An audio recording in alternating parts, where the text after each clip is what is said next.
This is the XNC Podcast, your Xbox newscast featuring Colteastwood, hosting industry interviews and gaming talk live on YouTube every Monday night at 5 p.m. on the West Coast, 8 p.m. on the East Coast. For all of you listening around the world, XNC Podcast is available on demand on Spotify, Google, and Apple Podcasts. Welcome to the show. Join the chat, hit the like button, and let's get into this week's topics with the XNC Podcast live.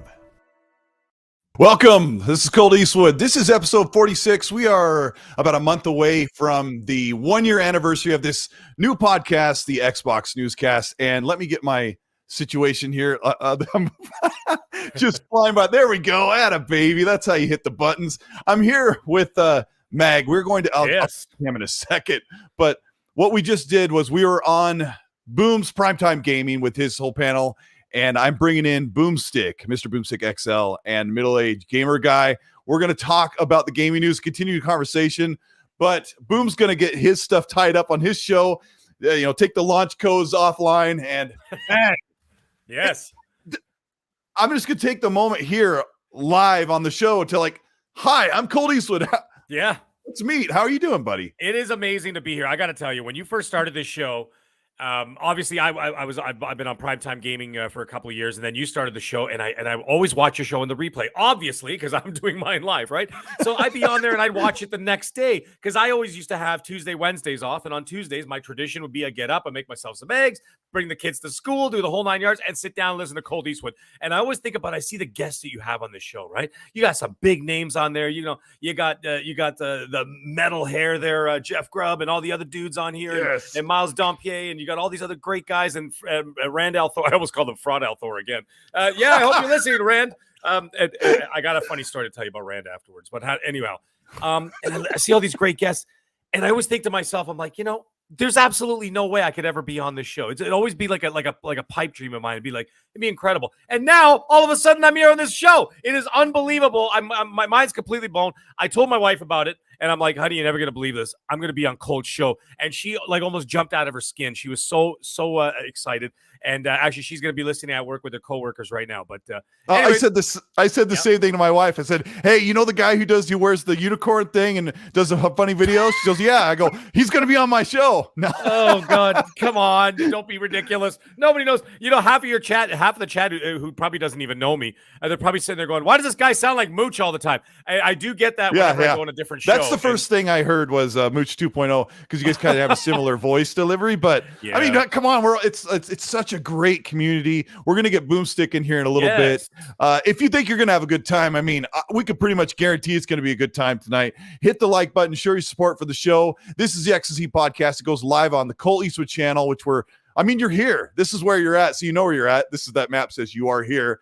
And we're also on demand, if you're listening after the fact, on audio only on Spotify, Google Pocket Podcasts, Apple Podcasts. So that's pretty nice. Maybe mow the lawn tomorrow and listen to the show if that's what you're doing. But thank you so much for being here. We'll get kind of rolling we'll just kind of slow roll before we get booming here. I got to read out the channel veterans that have been supporting the channel. We got Ricky Falon, Zenner White, Poochie Wolf Assassin, DeBlue, Devario 2 Gaming, Fault Lines, Wreak Havoc, Rodney Coots, Gaz, Dark CMF, Betamax, Dante Moody, Alex Wilson, Lord Starkiller, Robert Jackson, Gamer McFly, Assassin Lupa, Nano Polymid, Suicide King, Yodani Kizada, Phil, KY Bob, William Lanza, and Matt Burns. And I have not updated that list. Let me get the right thing up here. I've not updated that list in a couple days. So if you're missing on that, you'll probably be on there next week. I'll get that taken care of tonight. But welcome to the show. Thank you so much. Drawn TJ has a super chat already with the $2 super chat. Says,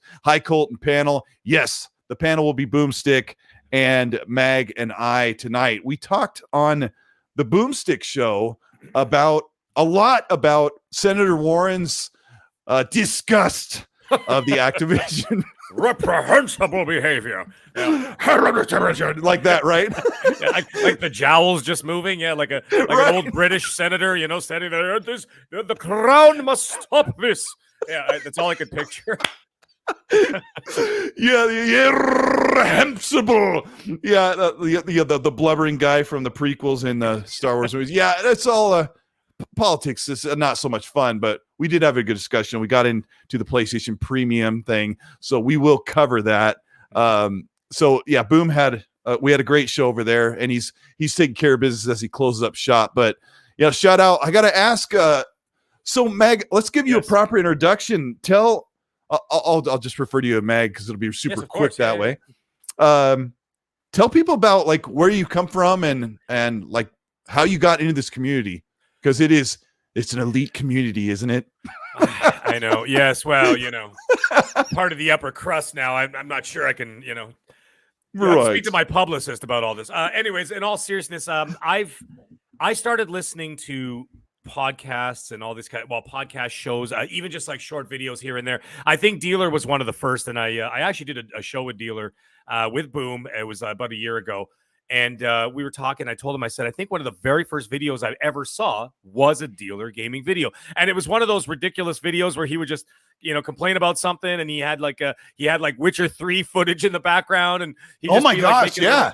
You remember those? Like his first videos? Like 2016, maybe 2015 or so. And yeah, it was me too. Always Witcher 3 footage, right? It was always, I'm like, I got. He was Witcher 3 or Forza Motorsport. Yeah, and I'm like, does this guy play any other games? But anyways, in all seriousness, I fell in love, and I just thought to myself, I'm like, I didn't realize this truly existed. Then I started watching like Angry Video Game Nerds, stuff like that, guys like that, and then something interesting started happening, and I started talking back to these. So like I'd be getting ready for work, and I have my cell phone in the bathroom, and I'd be listening to a podcast, whatever. And I'm sitting there showering, and all of a sudden I'd be yelling at the phone. And then it'd be like, well, I think that this, and I'd be like, you're wrong. It's coming out in November. I'd be like yelling at the phone. And my wife would stick her head in the bathroom and she goes, who are you yelling at? And I'm like, I'm yelling at Randall Thor. He has no idea what he's talking about or whatever, right? Or this and that. I'm like, I'm yelling at Mooch. I'm yelling at that time, Crap Gamer was in there and all these other guys. Sure. And whatever. Sorry, you were going to say something? No, I said sure. I remember. Sorry, sure, yeah. Those are the people. Yeah, Gil. Don't let me interrupt you. No. Come on. Don't be ridiculous. It's your show. So anyways, here's the thing. So then all of a sudden what ended up happening was slowly but surely she realized, first of all, this is what I do at work anyway. When I'm an executive chef. What we do at work, we're cooking and we're talking about video games and movies anyway. So essentially we're having a 7-hour podcast every night, right? But no one's listening. While you're chopping off fingers into the... Right. Yeah. So we'd be doing all these things and just talking anyway about games and this and that, whatever. And so it was wonderful. And then one day it came around to Christmas. My wife got me a microphone and a camera and all this other stuff. And I go, what are you doing with all this stuff? Why'd you buy me all this stuff? And she said, word for word, she said, this is the kick in the rear that you needed. And she says, get on the air. And awesome. I said, okay. And I just reached out to I actually at that time, the only person I was talking to was Noof Nukem. And Noof Nukem says, you know what, man, I'll give you a shot. I don't even know you, but I'll give you a shot. And literally that night he called me and then he said, listen, I need you on the show. I want you as a permanent member, whatever else. Luckily, this handsome devil down below, Mr. Boomstick, he was listening to that show. And then he hits me up and says, dude, I don't know who you are, but I want you on my show just as a guest. So I'm like, all right, cool. So I went on that show and I did that. And then literally halfway through the show, he's like, I want you as a permanent panel member on this. Live on the air. Live on the air. And then I did, and I never looked back. Now, a decent proposal. Yeah. Always been gaming, always been doing my thing. I stayed off of the YouTube. Like I'm on YouTube, obviously, right now. But I'm just saying, like, I didn't do my own channel is because I have a lot of reasons why. Like, I feel, I know it sounds really ridiculous, but I feel like it kind of stunts my thought process and my ideas of the videos I make. So the videos that I do make, I put them on Twitter because I don't get struck because I'm not making money off them. I don't need the money to be doing that kind of stuff. I'm doing it for the love of it, and I'm doing it for the laughs, the jokes, and of course, poking fun of the community. And that's what I've been doing. And obviously, I mean, it really started to gain momentum, you know, and then I didn't realize that people would react the way they do. Like even the last video, like I'm starting to cross like hundreds of thousands of views. Yeah. I almost got to 1 million on one of them, and I got 980,000. I was so damn close. And but yeah, it's striking a chord with people, and I realized that that's my avenue. And of course, I love to talk. I love to do podcasts. I love to do shows, and I love being a part of this community. And like, it blows my mind. Like 2 years, 3 years ago, I was just that guy listening to all this stuff. And then I turn on my Xbox and my PlayStation, and I got all your names on there. And I'm like, they're my friends. It's so cool. You know what I mean? It is wild to me, you know? And now I'm here. I gotta say before we usher in Mr. Boomstick, like, it's not a joke. Like I used to sit at my desk with my phone, like this down here, watching dealers videos like every 2 days, because he used to crank out videos like crazy. Right. And I felt like it's so weird because I felt like you watch so much of somebody. I started to feel like dealers like my over here and sitting down and rapping about what's going on in the gaming business and what's going on in the gaming sphere with the hardware, right? So I felt like I knew dealer. And you feel like so dumb. Like at the time, I think dealer had like 11,000 subscribers. I thought he was a superstar. I thought he was like, I mean, he still kind of is, right? And look at you now. In his words, you're the naughty dog of YouTube, Colteastwood. How you doing there, buddy? Yeah. Right. He's like the crazy. Elvis of YouTube when he talks. I love it. Hey guys, it's Dealer Gaming. Yeah, I mean, I've been really close friends with him for so long, but I still think of him as he's an incredible. These content creators in this community are unbelievable. So I'm going to segue right into Boom, who is somebody I've been one of the very few people in this community I've been fortunate to meet in person. We met 3 years ago at E3 2019. If I can do the math. Yeah. Mr. Boomstick XL, he's got almost 10.4 thousand subscribers. He's growing on Twitter. He's just bragged that he got 9,000. He's feeling good. He's flexing the muscles. It was a tough thing when I started this podcast. Like there's no room for new podcasts. And I had to like punch mine in with his. And so I'm like, we got to do a show together. So since Boom just joined us, we just got off of his show for an hour and a half with his excellent panel. Mr. Boomstick XL, welcome to XNC. I'll stop talking. I'll take a breath. I'll go out of the room. I'll go to the bathroom if I have to, but say hello. Hey man, listen, Cole, look, one of the things that I find so exciting about YouTube is the untapped potential of this community, right? There really is only so much space for people. I mean, look, I watch Gaz and Asa. I watch Ains. I watch the Iron Lords. I watch John and Nick and OBM over on Xbox era. I mean, and how I do it, how I'm able to catch up, because people say, Boom, how do you find the time? You do 4 live shows, you manage the household. I'm still trying to play games. I have to do all the writing. It's the love. It is the love of this incredible community that welcomed in. You got to remember, when I came in on the scene 4 years ago, I was very transparent. Folks, if you don't know who I am, I'm ex-NYPD. I served my city and my neighborhood that I grew up in for 20 plus years before spinal cord injury cut my career short.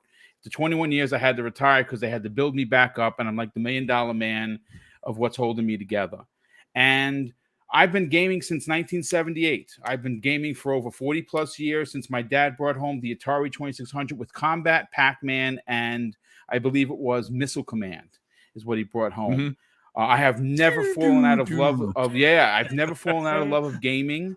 I came into the how I found YouTube was how I used to be the guy that gave IGN the $30 a year to keep the lights on for Ryan McCaffrey and his podcast, right? I used to support Giant Bombs, both shows, through Patreon.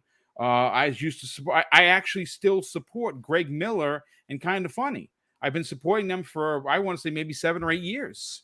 I supported Colin Moriarty for years.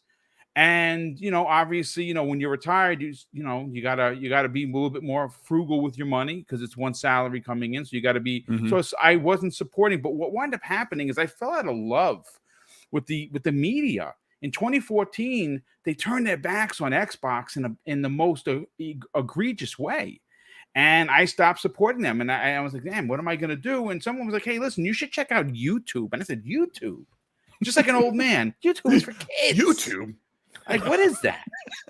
And I started listening to shows like the Iron Lords and Colteastwood, and I saw Dealer, and I saw a guy named Tim Dog. I'm like, wow, this guy really knows his stuff. And I used to listen to Crossfire, and I was like, wow, I like the Mooch. He's a New York guy like me. And I got on his show by asking him, hey, can I be on the show? And That's how the Mr. Boomstick XL was born. And I've been doing YouTube since 2017, since my first horrendous video. And it's there. It's, if you want to go see how terrible a video is, I'm watching it right back after this. to November 3rd, 2017. It is the worst video. The sound is off. I didn't even know how to make a thumbnail. The thumbnail is of a game that I was playing that YouTube made for me. And I was like, this is right. Well, I wouldn't subscribe to me. This is terrible. So, but I leave it there, folks. So I can see where the growth has been. And now I have created 4 live shows per week. It is a lot of work, but it is something that I enjoy. I absolutely enjoy doing. And Colt, it's great to be on your show finally. And I'm glad that we made it work, that we got you on for the first 90 minutes of prime time. And here we are on XNC. And I can't wait to dive into these topics. I mean, are we gonna make it through? Is going to be the question. You know, we got some of the people in the chat. Well, I have an old man they are. back, so I might go off camera to kind of do some stretch. I did actually. You know what? All joking aside, I did do that. Did you see on Primetime Gaming? My screen went black for a minute because I had to get up and I had to do the old man groan and just like do the thing where you put your hand on your hips and go, lean back, yell at the kids, yeah, they're like, go to bed, and then just come back like Harrison that's Ford. awesome. Come back I'm downstairs. gonna give the audience an idea of what they're in for, because we talked a lot about the political stuff, which we'll lightly touch on, but it's gonna be a really good show. Hit the like button if you're gonna have a good time. I'm pretty sure it's gonna be really good. Got 2 great people here, and shout out to the mods, Udana Kuzada, got Sean the Bree, Happy Bomb, and Lethal Papa. These are all really good friends of mine who are keeping an eye on the chat, keeping it clean. Temper the swear words as best you can. We do have quite a wide audience that checks out the show, but you guys are fantastic. Thank you so much for being here. So I got to tell you, before we jump into that, let's see, we're going to talk briefly about Skittles versus Xbox. We're going to talk about the chips, the shortage. You guys love it already. Skittles. We're going to talk about PlayStation Paymium. We're going to talk about what's going on with Xbox Live Gold and Game Pass, and then some studio stuff and some E3 stuff, and then about Starfield. So it's going to be a really good show. I'm really excited. I already forgot what I was going to say before we started laughing, but yeah, thank you so much for being here. I'll tell you, I've been playing Elden Ring like Boom. Boom had Elden Ring footage up on his show. So for an hour and a half, I watched and I was like, I wanted to play right then. I set down Elden Ring, 100 some hours into it. I'm playing Tiny Tina's Wonderland. That's getting some good buzz there. It's an 80 or 81 Metacritic. It's probably one of the best Borderlands games I played in a decade, and I love the series. So just quickly, I got to ask, what big game, MAGG, that you're playing, and then Boom, what you're playing right now. It's got you like totally falling over for. I'm falling over. Well, I'm done with Elden Ring. I am now considered an Elden God. I've actually completed the game with some help from Mighty, one of the community members out there. He gave me a help. He pushed me over the line to get me over the finish line to finish that game. Because I heard that last boss was a real MF.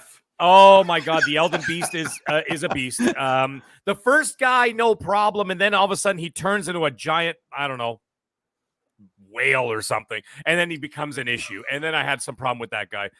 Anyways, I put the same as you, Colt, but 100+ hours into that game. Absolutely adored it. Now the thing is, it did something to me that I never thought it would do. Now the thing is, technically this game isn't perfect.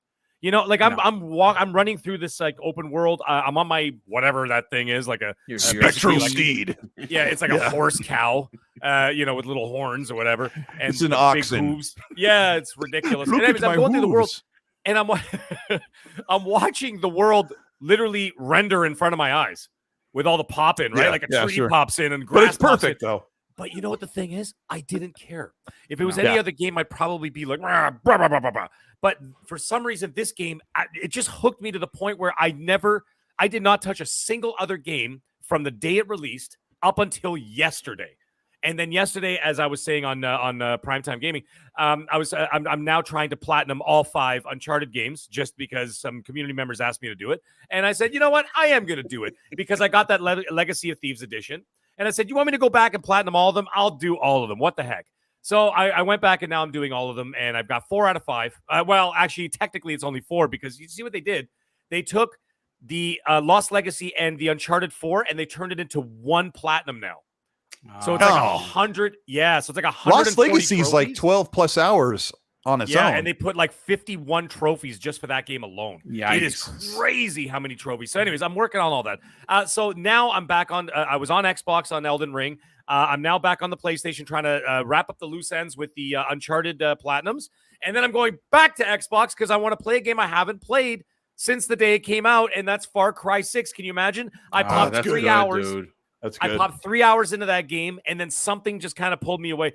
You know, like when a photographer goes with car keys and the little baby looks the other way. That's for a little squeaky duck. Yeah. Yeah. Like that's what happened to me with Far Cry 6. And I don't remember what game pulled me away. And it pulled me away and I forgot all about it. So then I'm going to go back to that. And then I'm going to be doing the DLC for Assassin's Creed Valhalla. And that is it for the foreseeable future. Then I'm going to look at Dying Light, Tiny Tina's in the spring after that. So that's what's on my plate right now.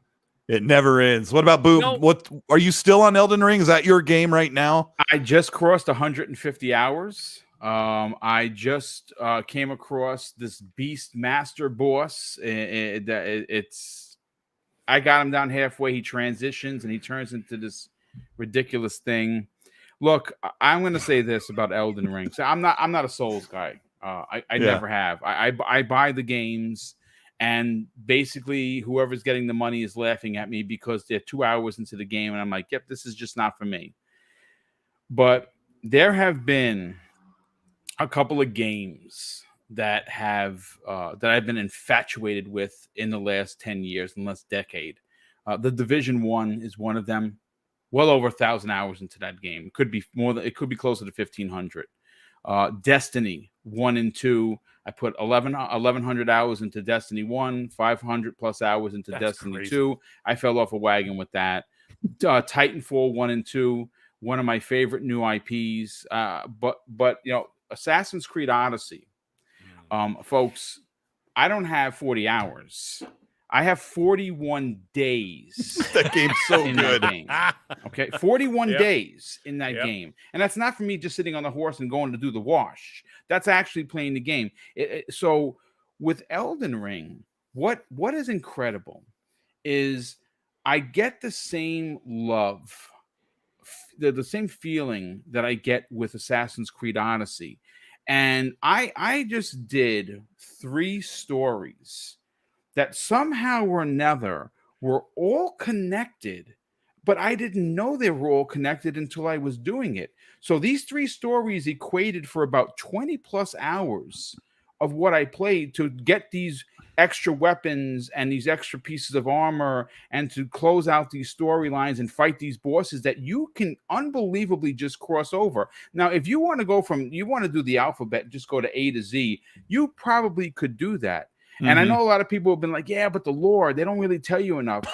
I got to tell you, what I've learned just on this 20 plus hour 3-story combination is just, it's like I said, you have to go looking for this. But when you find it, it is incredible. And I'm going to be honest with you, like unlike the MAGG, I have no ambition to beat this game. I literally am level 234.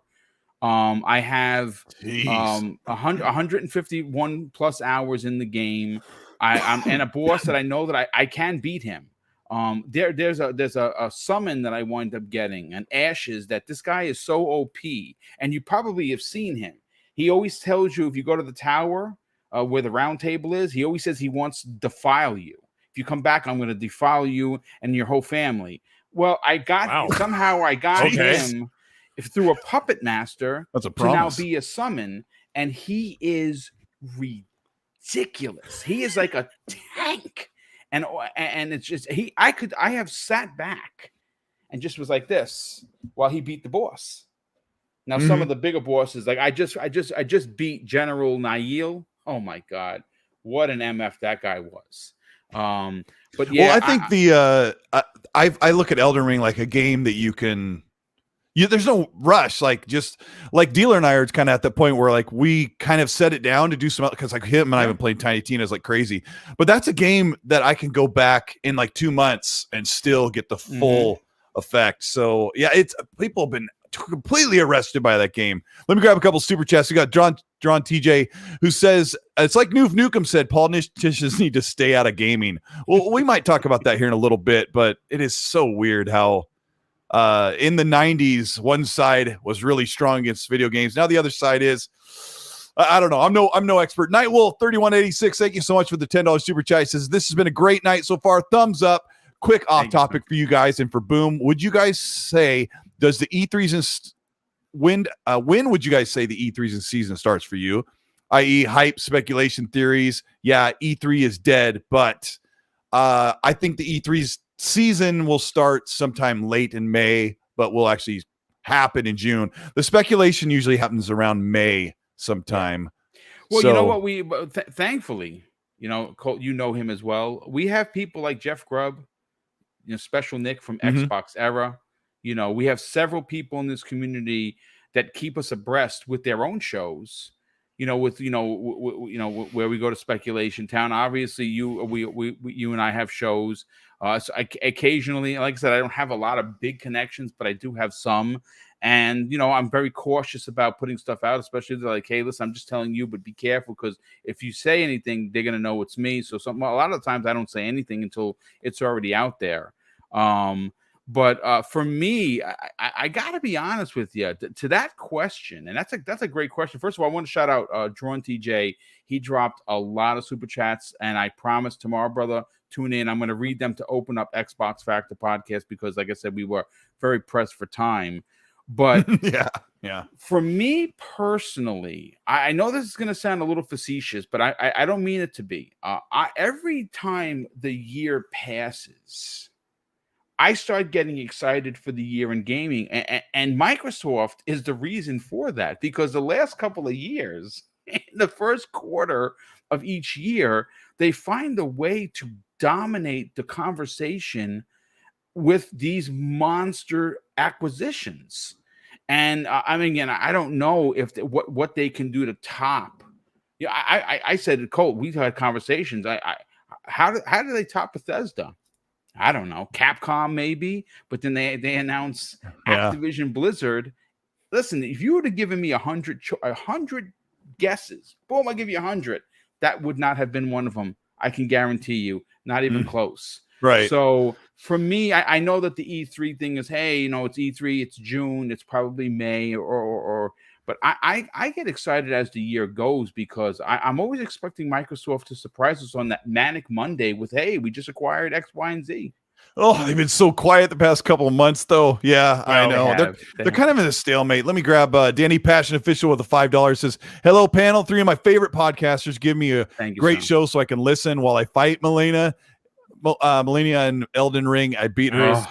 Sure, I can do it again. Nightwolf with a $5 says, offers a friendly. Boom is the man. Sub this man for sure. Yes, help them get up to his goal of 12,000. Drawn TJ with another one for $5 says, the community is the best. All you podcasters are a pillar of success. You guys keep me entertained and informed. We love you for that. Thank you so much, Drawn. Something that I'm kind of doing differently on my show is I've tried to get some people that are in the industry on the show, but as I've kind of decided to try and get some podcast collaborations together. So keep an eye out for that. I want to get these people who they've had me on their show. I want to get them on here and kind of do some cross promotion stuff, because they're amazing. Sith Thor with the $2 says, boom, keeps me interested. More podcasts subscribed. And one more from Risk It for the Biscuit with Australian $8. He says, Elden Ring, I had to put it down, man. I love it, but it's so big. I think we'll see an Xbox show late June. But where's Redfall? Like 3 months to release. Yeah. Let's talk about that for a second, Mag, because they said that they were going to do summer 2022 for Redfall, but we're hearing an actual month that. What do you know? What have you heard? Tell me what you think we can expect from Redfall. I would say don't expect a whole lot, and I think you know. Here's the thing.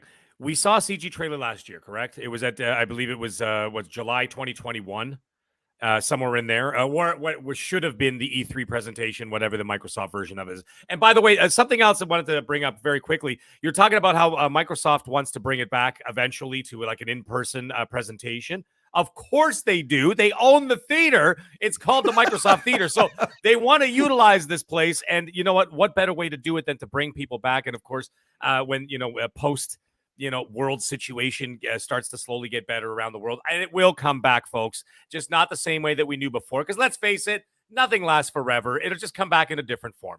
Anyways, sure. Redfall. The thing is, we saw a CG trailer. We saw nothing else. There hasn't been any talk about it. There hasn't been any of those, those little developer exposés that they like to do with Ninja Theory, that kind of thing, where they have the we're working on this and here's some concept art and blah, blah, blah, blah. It's been nothing. Like nothing. It's been like crickets and tumbleweed. And it's just like, what's going on with this game? Now people start asking me and people start hitting me up. Mag, have you heard anything? Mag, have you heard anything? And I'm like, honest to God, I've heard a lot of stuff. Redfall, not one of them, not even close to being one of them. And the thing is, now we're basically we're April. We're 3 weeks away from May. There's absolutely no way that this game comes out in the summer the way it is now. There's just nothing. There's not even another trailer, a gameplay trailer, a breakdown. An Xbox. There's been a couple underwhelming screenshots for sure. Yeah, the compressed screenshots that came onto Twitter. Yeah, yeah, that's to me, I find that those are people that just looking for an agenda or just looking for attention. Anyway, I don't think this thing is coming out. I mean, if they're going to make a big deal about it, games as a service, a lot, sort of like a Borderlands with like vampire killers or vampires or whatever the heck it is. Yeah. The thing is that we would have heard something by now. And they did say summer 2022, correct? Well, summer 2022 is like 7 weeks from now. Or no, sorry, like 8 weeks from now. Whatever. Yeah, 8 to 10 weeks. You can't launch a game like that. Hardy Johnny just... It's not going to be... Sorry, what did you say? I got to say, sorry. Hold that thought. Yep. Wait, if you're anything like me, Mag, you won't be able to hold that thought. It's already gone, right? Hardy Johnny just dropped a $2 super chat of her Tiny Tina's game code. Oh, gosh, I love that game. Wow. So let us know in the chat if you get the code. Fair enough. Mag, can you go back to where you were before I pushed you out of the way? Yeah. My brain is like a three-ring circus. It's got 100 things going on at once. There's clowns over here. There's jugglers over there, and somehow it all makes sense. Are there ponies? Yeah, there are ponies everywhere. Of course there are. And in my dreams, I count ponies. Anyhow, in all seriousness, the thing is, we would have heard something by now. We would have seen something by now. They would have made a big deal about it. However, there's an argument against it as well, and this is a very, very small one. First of all, this ain't Bethesda. Okay, you know how Bethesda is. They're like, and here's the game, and it comes out in 35 minutes. It's like, whoa, right. We didn't even know what's going on. That's how Bethesda operates, except for this, except for what's coming out in what's it called in the fall there. So not the fall, excuse me, in November. And now you think about the situation. There's no way they're going to drop a game like this when news is this quiet. Okay, and we all know why the news is quiet. We all know why Microsoft is not making a lot of moves right now. They're hunkering down because of the situation with this Activision Blizzard. They want it to go through. They want everything to kind of happen, right? They're just like, okay, guys, let's just bite your tongues. Let's just let this happen, right? And we don't have a whole lot else coming out. Bite down on this rawhide bone. Right. Just let's bite down on this. Keep it quiet. Let's just see where this goes, right? And they'll say, let's get this done. And then, one hurdle at a time, right? The thing is, with news this quiet, you would think that they'd be screaming from the rooftops about this. Now, there's other things I was going to bring up very quickly. Is like, for example, there's Forza Motorsport. Some people are saying, it might come out this year. Even Rand was even saying it may still come out this year. I'm also starting to not think that that's going to happen either, because we probably would have heard something, because Microsoft has done something very good in the last 3 years, and I'll say it. Well, they've been doing it in the last 4 years, but 3 years they've really concentrated on the fact that they like to stay in the spotlight with good, positive news. And what it is, and this is something I've been talking about with Boom for quite a while now, is that there's one thing that wins the war, so to speak, is mindshare. Mindshare is the war. That is the war that you win. Why? And see, this is when people ask me this question, they're like, why does Coca-Cola still advertise at the Super Bowl when we know what Coca-Cola is? It's been there for 120 years. The reason why is because they need to stay in the mindshare, and they're also trying to attract the younger, newer customers who do not know what Coca-Cola is, right? It's a constant cycle, but they also like to keep it in the forefront of your mind, okay? And they want to keep hammering it home that that Coca-Cola is the thing. Translate that into Xbox. You guys remember right up until this Activision Blizzard thing, every couple of weeks, boom, remember every time we did a Monday night? Yeah, We were waiting on Monday news. morning for news. Colt, you the same thing because you had the show Monday night as well. There was always something to talk about. And what they were doing is dominating the mindshare. The fact that they are not dominating the mindshare right now with news, and I don't mean that in a negative fashion, I think it's because they don't know what they've got coming up in the next 5 to 6 months. Like, I mean, I really don't know because I haven't heard a whole lot. And I'm not nervous about it, not worried about it, because their plan, they followed through to a T. Everything that they said they do, everything that Phil said. You guys remember that? Phil said that. He goes, listen, we're going to do this, and this. And that was an E3, like, 6 years ago. He's followed through every single thing to a T. So I'm not worried about the process. I gotta ask Boom, because I'm wondering if Boom has a totally different idea. I'll just interject before I ask Boom that they know that June they're going to have their big media briefing. So they're not, I think they're holding stuff like, hey, man, this is our thunder. We can't let our thunder get through. So Boom, how are you feeling about Redfall and Forza Motorsport 2022? What do you think's going on?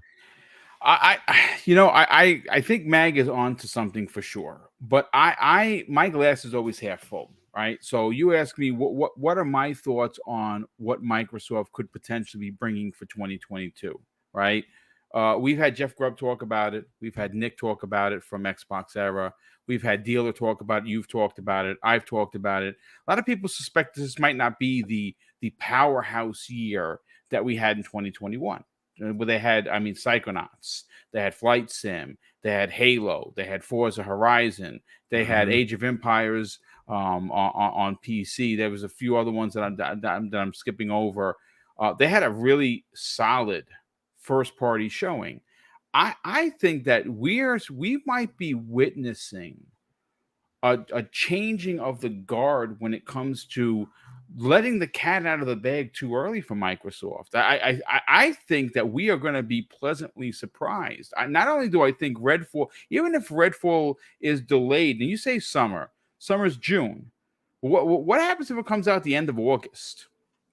Right? What happened? What happens? We're hearing even more than that. Boom. Yeah, maybe even December. Right? Maybe even December. We're hearing October is some of the whispers that are going around, because summer officially ends like September 21st. Yes. And we're hearing that internally, because it's not delayed. It never had a real date. I mean, I guess it's delayed, but that if they wanted to get the game out in earlier mid-September, they're actually asking for another month, and they'll put it out in October. And so what I think will happen is Xbox will show Redfall, they'll show gameplay montage, they'll explain what you do in the game briefly. It'll be a 3 or 5 minute segment, because I'm with MAGG. Like, I think they're only going to be so loud about this game. Arcane's incredible. Like, they have a great pedigree, so they're going to put out a great game. It's just this live game, this multiplayer game. Hopefully it hits, because normally their stuff has been single player. So if Redfall comes to the stage or comes to the briefing and gets like a 3 to 5 minute showing, and then they say open beta this summer, release date October 2022, without a date, just saying October 2022. That's my obviously that actually, for me, that would actually work, because it is a horror game. So coming in October seems to nice. Is this wise though, with Modern Warfare 2 coming?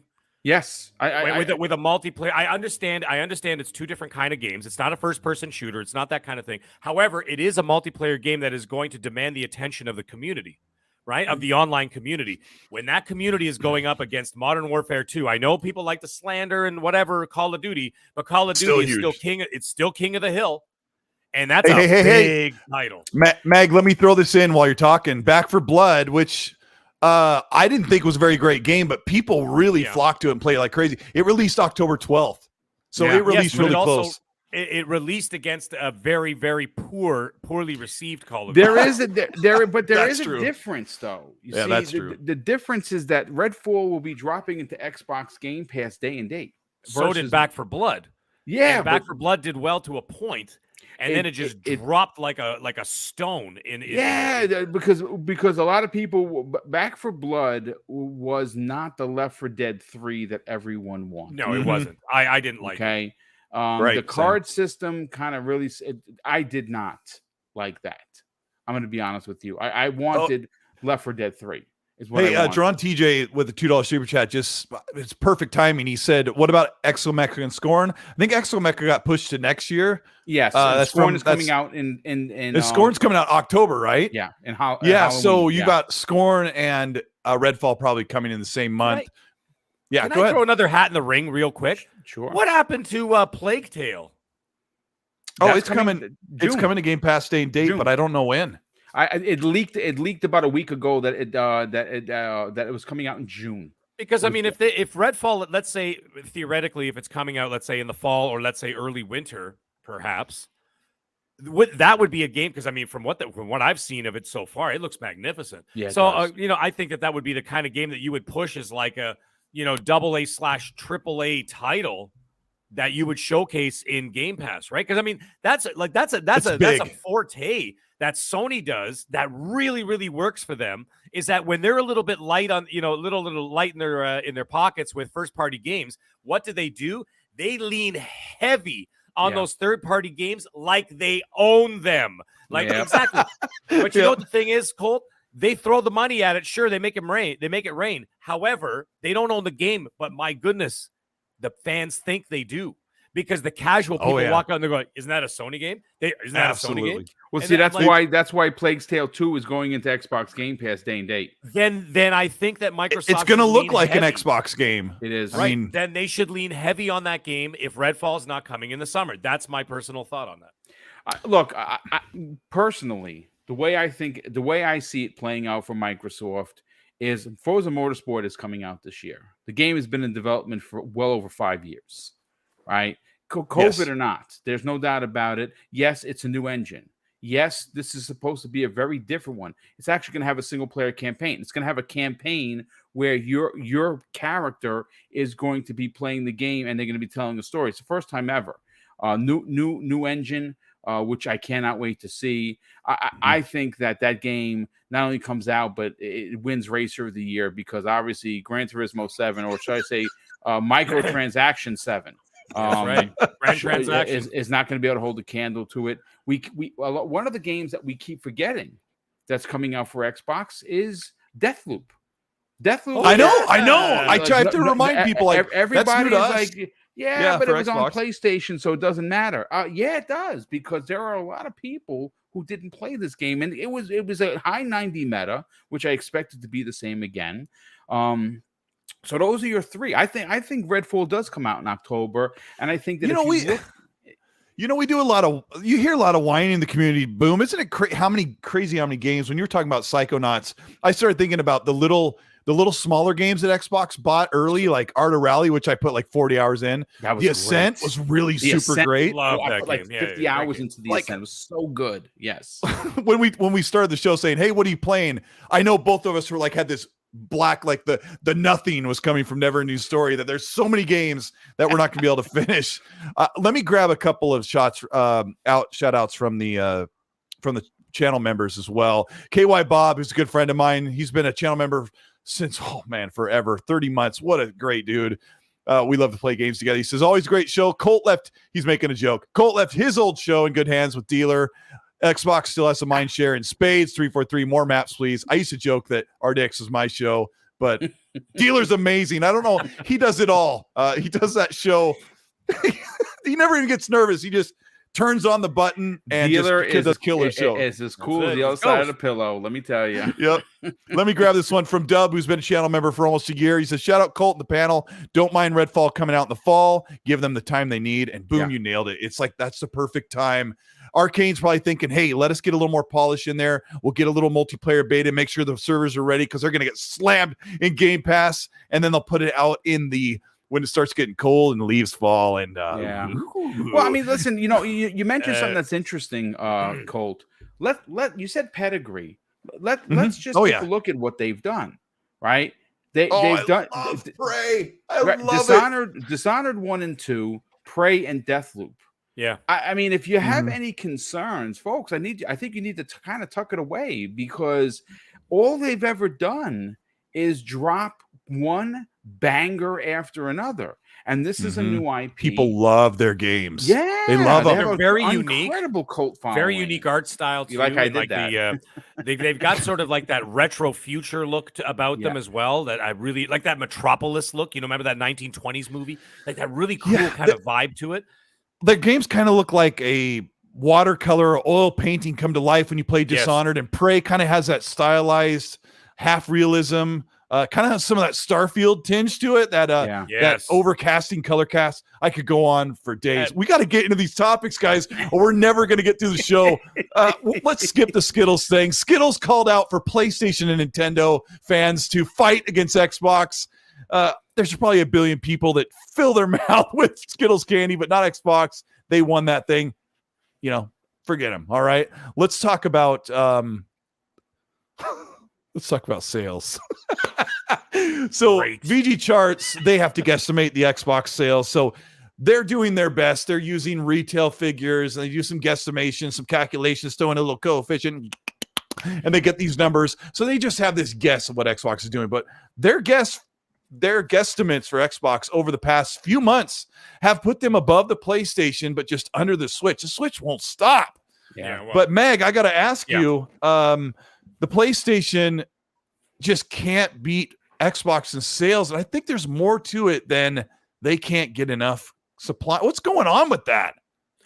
Speculate, please. Speculate, yeah. Well, first of all, what's happening is, once again, it's something that I just touched on about 10 minutes ago, and that is the reason why Xboxes are moving is not only because they're accessible, folks, okay? Listen, just because there's a lot of Hyundais available doesn't mean they're going to grab them just because they're there. They're grabbing them because why you gotta go down? Why you gotta be down on the Hyundais, bro? I'm not. I'm just using it was the first car that came to my head. It was but anyway, let's go Kia. Kia, yeah, right. So here's the thing.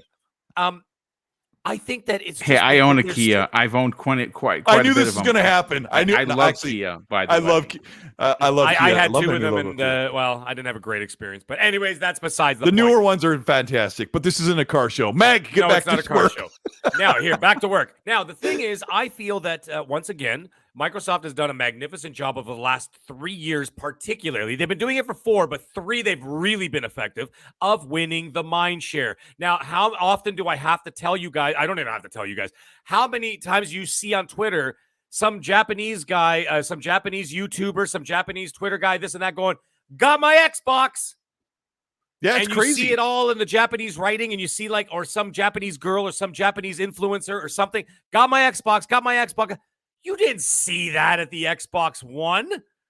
You didn't see that at the 360. You didn't see any of that. But you know what the thing is? It's, first of all, they're making it accessible for everybody financially. Now, the other reason that I was going to touch on that too, the financial reason, okay? The Series S, obviously a lot more affordable than the Series X, let's face it, right? And then look at the Series X up here in Canada is $700, right? Wow. And so, when you do the exchange and all that stuff. But yeah, it's expensive. Now, the thing is, the Series S, obviously, borderline half the price, right? You're looking at a situation like that. Now, the thing is with the Switch, you're saying this, like, oh, the Switch just can't stop. Why? Because you can pick them up anywhere for fairly cheap price. Yeah. But, $199, whatever. I got 2 Switches for my kids, one for each of them, and it cost me the same price as one console. Okay, and they got 2 of them. So there you go. Their games, by the way, whole different story. When it's 6 years later, they're still charging $80. But that's besides the point. The thing is, I think what's happening is that Microsoft or Xbox slowly but surely has been winning the mind share war, and they're taking things away. It is not just Elden Ring that stole the mind share away from Horizon Forbidden West. It is not just like you see what's happening. Like when Ratchet and Clank came out last year, all right, in June. Yeah, it was talked about for 16 hours. And then it was never spoken about ever again. And then some guys talked about, and I'm not saying it's a bad game. Please don't mix my words. Oh, it's a great game. It's a wonderful game, but nobody cared. They were like, all right, well, I played this 17 times before. It's the same thing. Dr. Nefarious shows up. I throw a disco ball at him. He dances. Everybody dies. Game over. Next. And you do it again, right? And this is what happens. Now, look at God of War Ragnarok. I'm not taking anything against that, but they've had 2 reveals of God of War Ragnarok. Was there any buzz? I mean, there's buzz, but not there is a little bit of wind out of the sails because it's 2018's God of War so great, but yeah, It's actually one of my favorite games of the generation. Yeah. You know what? Surprisingly, by the way, trivia. Guess what? My favorite game of last generation was Days Gone. I said it. I like Days Gone. Loved it. Adored I liked it a lot.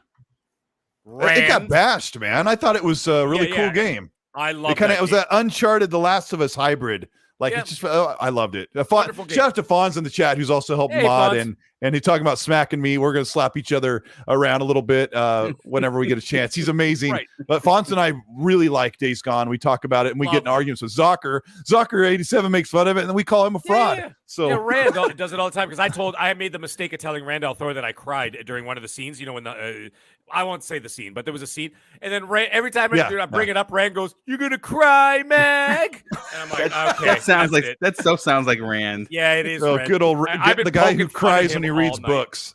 Yeah, shout out to Rand who cries when he reads books, but he's getting so into that. But I talked to him, and he's loving it, and I like to see people enjoying things instead of whining. And Rand's definitely not a whiner. Let me grab a couple supers. I got to get to Boom on this. Let's see here. Drawn TJ says, do you guys think Microsoft's being so quiet they drop a huge bomb at E3 or the Game Awards, or what do you think they announce? Well, I'm pretty sure they're going to have their briefing and Summer Game Fest. I think they'll have a couple showings there, or at least one, right? Risk It for the Biscuit with Australian $2 says they'll delay close to the showcase, I think. Maybe. I don't know if he means delay news for Redfall. Let's see. Let me get back to I got to ask Boom. I'm going to ask Boom. I'm going to ask you a tough question. Sure. This is hard-hitting journalism. Yeah.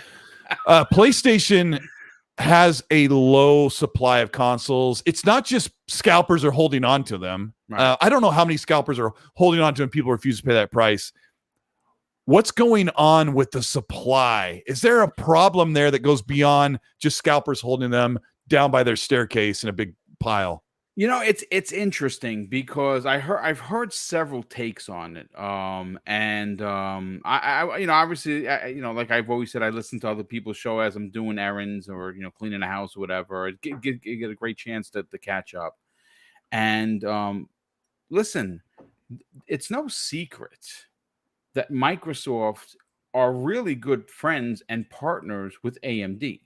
Right? There's no secret to this. AMD makes chips, silicon for both consoles, or for technically all three consoles, because there's the Series S and there's the Series X.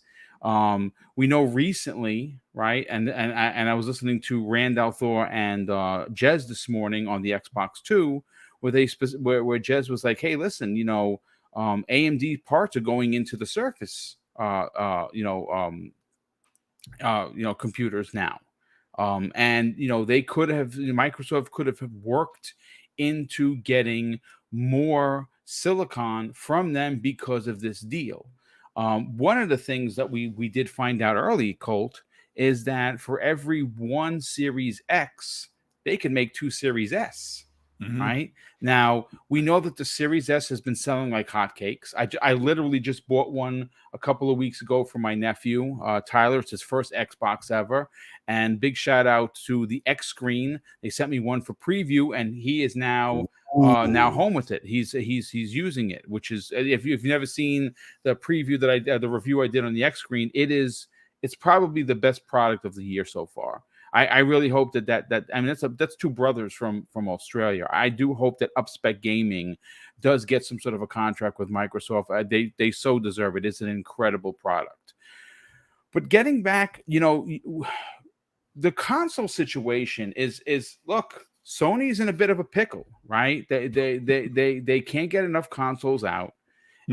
People are scalping them. People are paying $700, $800, $900 for these things, which is gross. Please don't do that. Just wait. You'll eventually get it in the store. D-Batch from is always kindly putting stuff out there. Obviously, there are several people like Wario64. Follow that guy on Twitter. That guy's links are legit. I actually got my Halo console thanks to Wario64. As a matter of fact. It's hard to kind of put a thumb on why Sony's having such a difficult time. I honestly don't know. We do have some word that apparently NPD chart numbers are coming up and for March, and it appears that this might they came up. Oh, it did come up. Okay, yeah, so they did come up. Yeah. So I mean it's big for Microsoft, but I got to interject about because Meg and I were kind of leading this before I asked you about how great the Xbox is doing, but in Japan, because we were talking about the Japan thing, in Japan they sold. Okay, I don't remember the numbers, but let's say it was 70,000 PS5s. They sold 750 Series S and X's in Japan. So they sold 10 times more or whatever.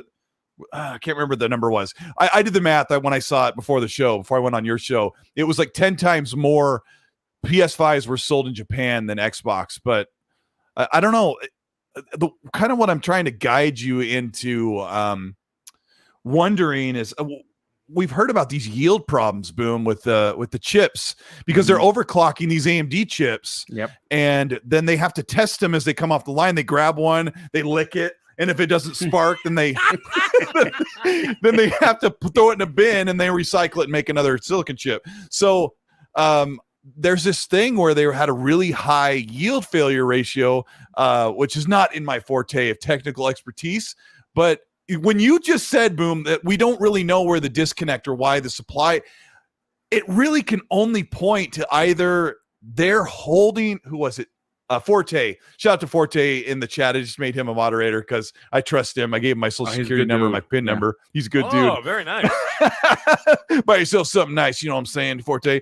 So Forte has him and Kiss Smooth are on my show. They're so awesome. Like, you guys are doing a great job tonight too. So I'm super happy. Anyway, their theory was that PlayStation is holding back supply until their next big game, which they think has got to wear Ragnarok either this October or they're holding for spring. And PlayStation is like, let's just kind of put a little cheesecloth on this and let a few PS5s through. We're going to lose an MPD. It's going to make us look dumb, but we'll get through it. And then when we get our big game, we'll release the backflow. But I'm more thinking there's a problem with the chips. And so a lot of people in the chat are. Can I interject with that a little bit? You make sense. You make absolute sense. Uh-oh. And it does make sense. However, I do have something I want to push back a little bit on there, and that is, wouldn't you want people in the Sony? Wouldn't Sony want the players in the Sony ecosystem to spend money on other software in the meantime before God of War? Right. So between now and let's say the game comes out in March 2023, right? As a lot of people are speculating, it may not make that end of 2022. Sure. I'm not saying that's right or wrong. I'm just saying, okay? So let's just say we've got like a 10-month window. Wouldn't you want people in that ecosystem so that Sony could take their 20% or 30% off the top when they buy the new FIFA or whatever the hell it's going to be called, or the new Madden and the new Call of Duty and that kind of stuff? Sony's going to want that money up, going to want that other money that they can make off the software from other software sales, and keeping them in the ecosystem, PS Plus, and on and on and on, right? So I think they both make sense. You'd want them in there now because the minute they go out there, they're sold out, right? But there's also something to be said. And Boom, you and I talked about this before a while ago. I think it was last year that we heard that 20% of PlayStations weren't even activated. Weren't turned on. Yeah. They weren't 20%. turned on. And that was because they were sold to scalpers and like literally hundreds of thousands of units are sitting in, just like you said, Colt, under someone's staircase or in a storage unit or whatever, and they're scalping them. Well, I mean, listen, let's just do the math, right? If they said they've shipped 15 million consoles, I 17. believe that 17. Yeah, go ahead. 10% is 1.7 million, right? 20% is 2.4. Right? Look at the math on you, bro.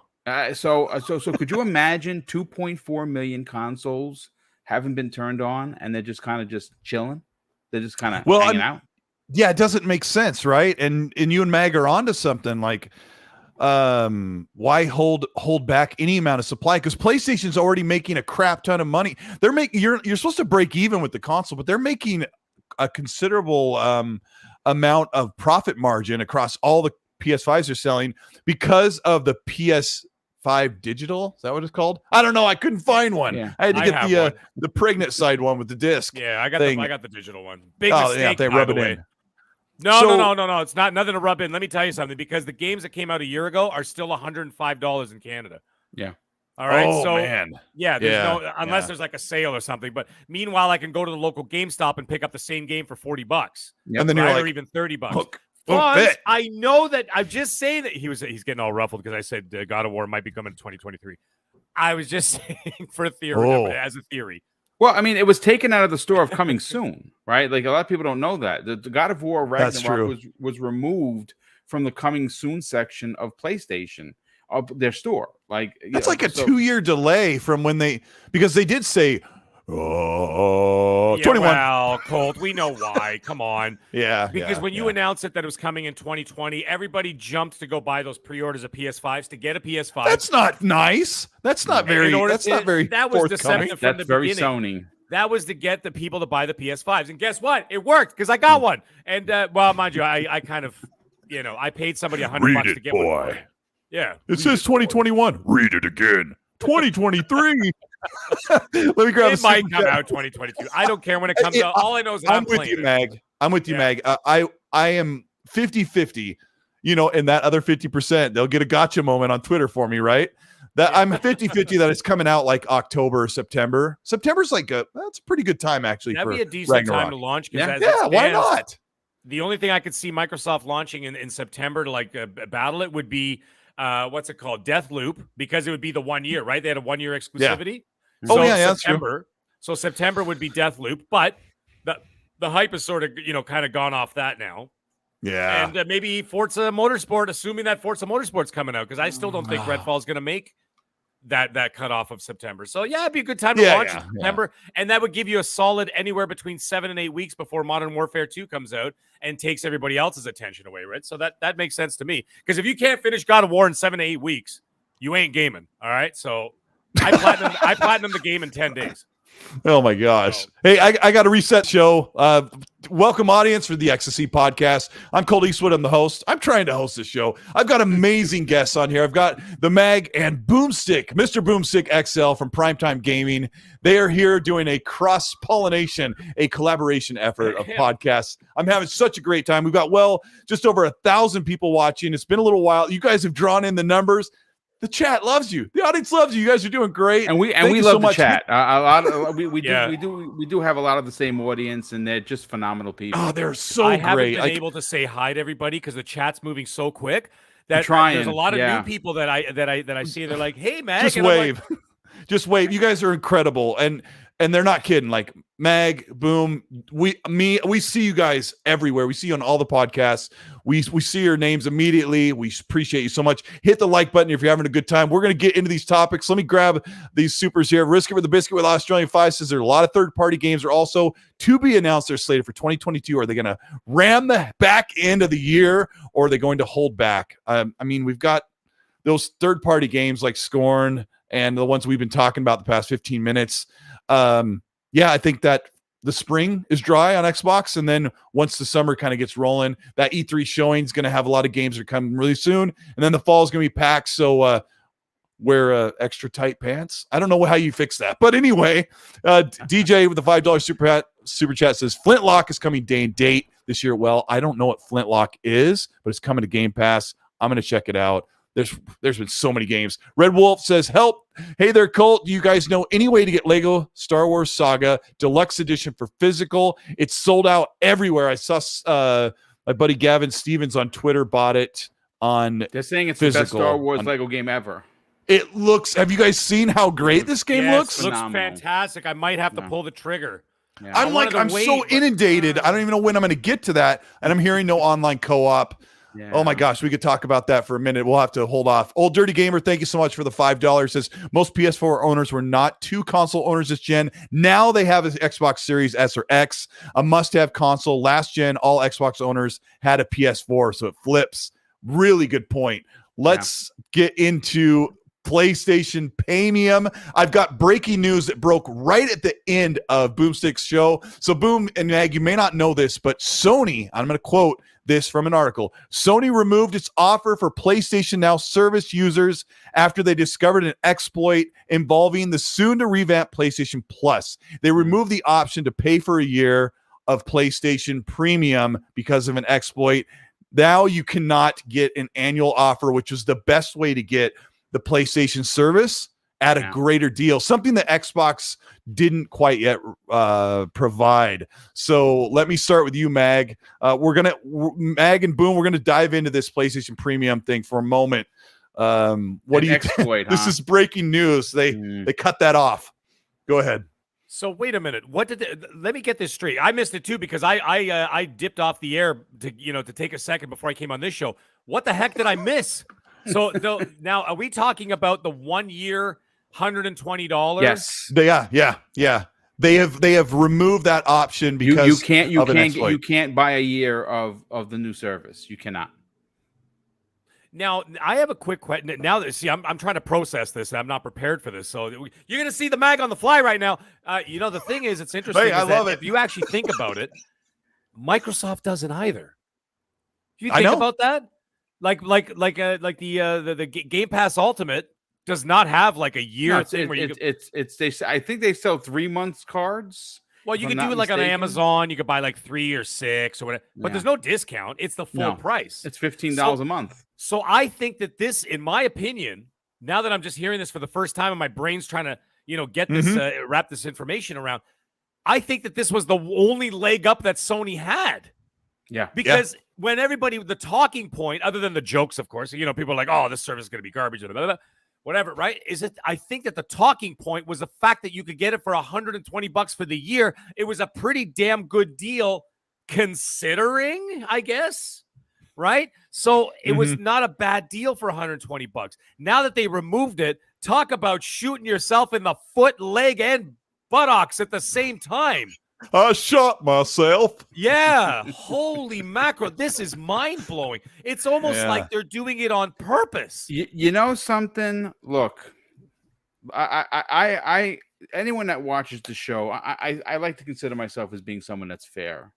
But you got to admit, on paper, Sony had a banner year so far. But in practicality, in actual use, it's been one fumble after another.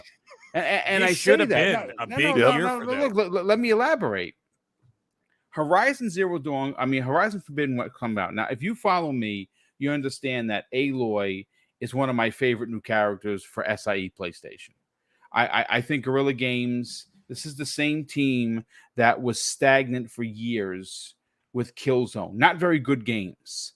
And they blew our minds with Horizon Zero Dawn, and the follow-up Forbidden West is supposed to be bigger, better, and I bought it. I was very excited. I got 8 hours into it, and then the bugs hit, and it really kind of it ruined my enjoyment of the game. The graphics are beautiful. The story of Aloy is very telling. She went from this meek outcast to this heroic woman superhero that's saving the world. The transition from one game to the other is very apparent. I stopped playing it because of the bugs, right? Now, so you say, so where am I going with this? Well, the game comes out and they suffer the same fate that they did with Horizon Zero Dawn versus Breath of the Wild. The sales dropped off 80% the next week because of Elden Ring, right? Bugs, drop off of the sales. Have any of you guys or anybody, the 1,000 people we have in the chat, and I want to say thank you so much for being here for Colt and for obviously for me and the MAG. Has Sony given those numbers? Have you guys heard Sony drop the numbers? And they're normally not shy. No. There's been no numbers because from what I've heard, some of the insider tracks that I have, it fell well under their expectations. So now you turn around and you go, okay, Sifu, great looking game, right? Comes out, gets well-loved really game. Yeah. A great meta. A week later, no one's talking about the game. It's like it didn't even exist, right? This is a PlayStation at times exclusive, mind you. Then Gran Turismo 7, or should I say the Paystation 7 comes out, and they're charging people ridiculous amounts of real world money, and they're caught in an update rolling back the reward, so you actually have to spend money, right? And then on top of this bad news that I just broke down. Now you have the announcement of their service, which is actually $3 more than Xbox Game Pass Ultimate for old games that Jim Ryan 2 years ago said, why would you buy a service to play old games? Nobody plays old games. Nobody wants to play old games. But that's all they're selling to you. And so now you're telling us, Colt, breaking news, the ability to buy the year is now been removed. You know what's interesting that no one is talking about? Colt, do you remember E3 2019? Because I think you do, because we were there together. Yeah, I remember it well. Microsoft upgraded everyone with Xbox Live Gold to Game Pass Ultimate for the big old price of free, right? Well, guess what? I have 2 years of PlayStation Plus paid for, but you know what my tier is? The lowest one. Yeah. That the lowest tier, not the $18 tier. They didn't bring me up to the upper echelon. They said, "Pauper, stay in the corner and take your day-old bread." Yeah. Right? Hey, real quick, I got to correct. Fonz put in the chat for me. Yeah, he said PSNow annual option was the only one removed. In preparation for their new service, you can still buy the annual premium plans. Okay. For $119. So, I mean, I didn't get a chance to read the article because we were tying up the show and coming over here, but it didn't explain which option. I knew that when they said there was an exploit, I figured there was a way for someone to get in on one of the branches and work an exploit. So shout out to Fonz for clearing that up. Let me see here. Needless to say, the $120 option, if you have it, and a lot of people do, and that's great if you do, right? If you feel that they are offering you inherent value, by all means, spend $120. But at the same time, I don't think what they're offering, and what's interesting, and MAGG, you actually said this in Primetime Gaming, they haven't actually told you what they're adding. They're just saying you're going to take what we're giving you, and that's it. Yeah, see, that's something that I mean, I understand that they're not going to tell you everything. They're going to be like, okay, well, this is the list of games and this and that. They're probably still trying to work all that out. However, when it comes to first-party stuff that you own, why aren't we being told what it is? You own them. It's not like you have to make deals with like a third-party company or a third-party developer or a publisher.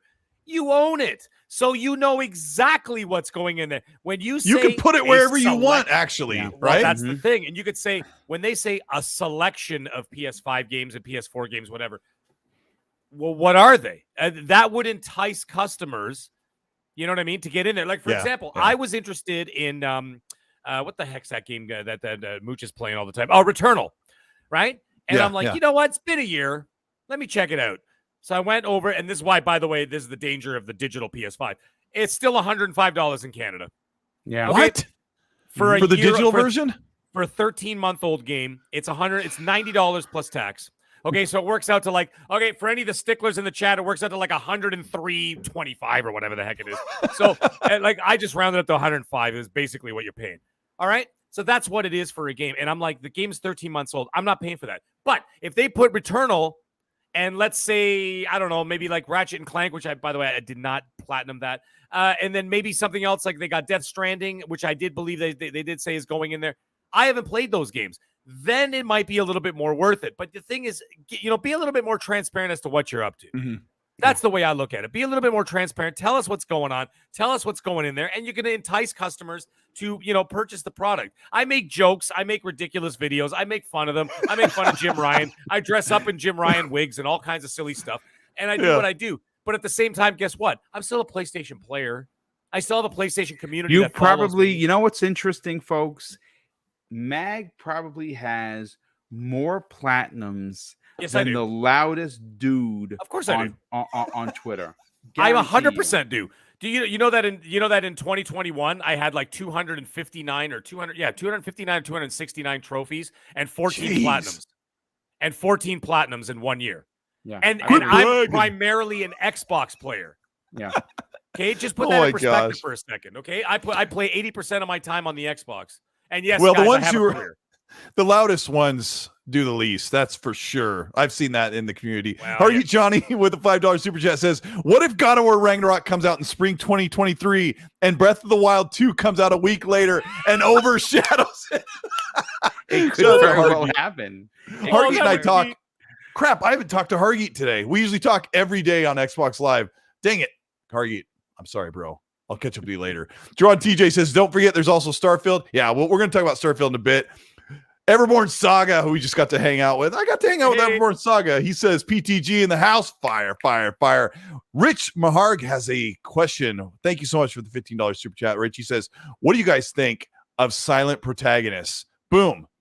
Think about it. You know, I know there are a lot of people that actually want someone to talk. Like that's probably what that's a hang up for a lot of people.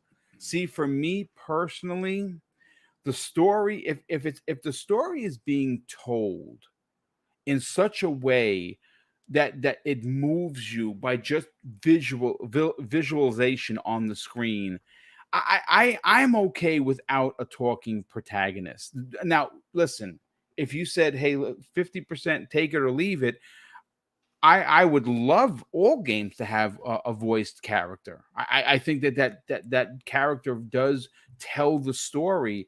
But like, for instance, Elden Ring, a lot of people don't like the way the story is being told to you because what From Software is doing is asking you to discover the story for yourself, which I have done. And I'm finding myself, the more I discover, the more enthralled I am. So, I mean, if you ask me, would I like one or not? I, of course, will pick 10 out of 10 times. I would like a voice protagonist, but that does not turn me off like some people. Yeah. I mean, the first thing I thought of was I'm a massive Fallout New Vegas and Fallout 3 fan, and I love Fallout 4, but I didn't like how the character in Fallout 4, which is a lot like Mass Effect Andromeda, where he's like, yeah, I mean, I don't know. I guess we'll go over there and check it out. Like when something gets really crazy, he's like, well, that's a hairy situation. But it wasn't like that in the old Fallout games. Like it was always like dark comedy or dark, just mature. So you got to get it right. I got to ask you, Mag, what's the Mag? What's your prediction for Starfield? I think for silent protagonist or voice, what's going to happen? That could go either way. The thing is, depends on how much choice you have in this game. Yeah. Now I understand that, like the game, bro. Yeah, like you got to look at games like what the hell? Like I understand Mass Effect has thousands of options of where you could go with the with the game and everything else, and of course where the story goes and your dialogue trees and everything else. I understand that, and then of course your character was still able to portray all those things. Even a game like Assassin's Creed Odyssey, okay. Cassandra, one of my favorite characters in the top 5 of all time. I gotta say, you've chosen wisely. Yes, of course. like Lara Croft and all the great characters. I just don't know. I have no answer. I mean, I'd be okay with it either way, but I'm not a fan. Now, the only game that I actually Boom said it, Elden Ring. He doesn't. Silent protagonist. He doesn't say anything in Elden Ring. He just walks in, with his helmet on, and they're like, and then of course, I don't care what anybody says. Okay, people crucify me all you want, all right. But the story is so convoluted and ridiculous. I'm like, was George R.R. Martin even there? Because I'm sitting there, and then some girl comes down from a tree wearing a robe, and she goes, "You want to be the Elden Lord? You must speak to the wind of the wisps." And I'm like, the who and the what? I'm like, what the hell's going on? The finger and pick your nose. Yeah, like it's ridiculous. I'm like, so fingers. And then I walk in a room and there's hairy fingers, and they're like, talk to the fingers. I'm like, what is going on? But anyways, the thing is, the character doesn't say a word, but he's got this sort of badass feel about him. Because when he walks in a room, he doesn't say nothing. He just does this. He kind of lumbers in the room. You got your helmet on. You're dragging your 19-foot sword behind your back. And it's kind of cool. And it's like, all right, that's all right. It actually does. It fills in the gaps to answer Rich's question. If you have a silent protagonist, it lets you really immerse into the character. Yeah. And then it lets you fill out the rest with your imagination. Does it really, really well. And my gripe with Fallout 4 and Ryder from Mass Effect Andromeda was the off-the-cuff kind of like really casual way that they spoke throughout. It was the very entire Californian. Game. No offense to anybody living in California. Super lame for right, Boom? It's like you got BJ Blazkowicz, right? Who delivers a gruff and a massive heart. He's got such a great heart, so he covers this broad spectrum perfectly as a character. And then you got somebody like Commander Ryder, or whatever his name is, or Pathfinder Ryder. He's like, I don't know. I mean, that looks like a black hole. It's going to rip us to shreds. Let's go ahead and go in there. So that's good. Can I ask a quick question? Cyberpunk. Did Cyberpunk have a voice? And I can't remember. Yes, it did. Yeah. Okay, so it did, 'cause, I mean, obviously Keanu Reeves, right? The female. I played the female V, right. And she was a little extra gruff, like kind of oversold it. But the male one was just about right. But yeah, it's kind of funny when you think about these games, right? That's why I'm bringing it up, because I mean, if you want to look at something that is somewhat comparable, you're looking at a first-person open world action RPG, right?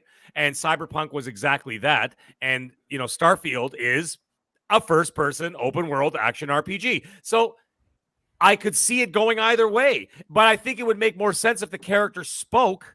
Because if you can't see the character, all you're getting is this. Like the camera goes when you're saying yes, and the camera's doing this when you're saying no. And I'm like, okay. I get it. They've already recorded the voice act. So my prediction is that they've recorded they got a stellar female voice and a male voice to cover however you create your character, and they'll let you choose between, and a mix, because that's kind of what they've been doing. I just don't want them to go with the charismatic voice actor or actress. Right. That doesn't work for how incredible these games are. So yeah, but thank you so much, Rich. That opens up a nice topic. Isaac Gentry says, "What's up, guys? Thanks for Boom recommendation of the channel. So it looks like you probably grabbed another sub, and another person's gonna check out your show. Awesome." Drawn TJ says, "Mag, laugh out loud. Sony is being a real scumbag right now. I'm pissed as a gamer." Wow. And Outbreak Podcast, he's been hitting me up. I need to get up with him when I get some time. Dave's a good dude. He's very good. I did a show with him. Yep. Yeah. So Dave, I saw your message. He says 2 great podcasts joining forces is just awesome. Yeah, I'm really glad we're doing this. Julio Guerrero says, "Love you guys. Just want to share." I've already read this one. Julio, I can't read that, but he is funny. God, Julio, what happened there? If you saw it go by, I'm sure gave you a laugh. Flame says, "Colt, they did not remove the yearly option for the new PlayStation Premium, only the yearly option for PlayStation Now, so you can't exploit it." Thank you so much for clearing that up. Jesse Darby, finally, with your super chat that was found, says, "Sony home of pasta cars and great games." I don't know what that reference is. What's the pasta cars? Is it offensive? Am I going to? I don't know. Is he talking about Italian cars like Ferraris and Lamborghinis and stuff? Hey, I love those. Those are fast Italian cars. Jesse Darby. Yeah, I love the Ferrari.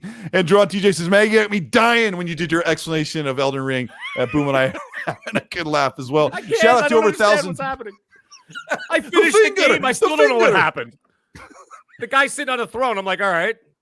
Hey, you know what? They used to joke about Kingdom Hearts. Ask somebody to explain the story in Elden Ring. They'll be like, big, long, red hair, huge sword. So the shout out to 1,000 people who are watching the show. We got over 500 likes when we reached the goal. Thank you so much, you guys. Keep that up. Show your support. Let's move into PlayStation Premium. Just need day and date. PlayStation, you're going to do it. Just do it. Let's talk about day and date on PC and on the console. Boom, because this is I'm going to kind of set this up for you. I'm going to give you a hard, difficult situation to be set into. Jim Ryan is trying to convince his leadership group at PlayStation and Sony that the fans want day and date, but the other part of the leadership may not want them to wholly change the perception. Boom, I want you to talk about what they need to do with day and date, and maybe why you don't think, because we know it's not Meg already covered. It's not about paying the developers to go day and date. They don't have to. So take the reins on this one, because this one gets a little messy. Day and date. It's interesting, right? And one of the things I find to be a little bit of a head scratcher is everyone that talks about PlayStation first party games equates the number 20 million.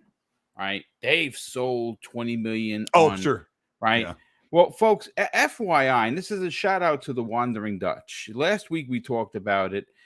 I bet you didn't know this, but out of all of their big titles, only 3 have hit 20 million. That's it.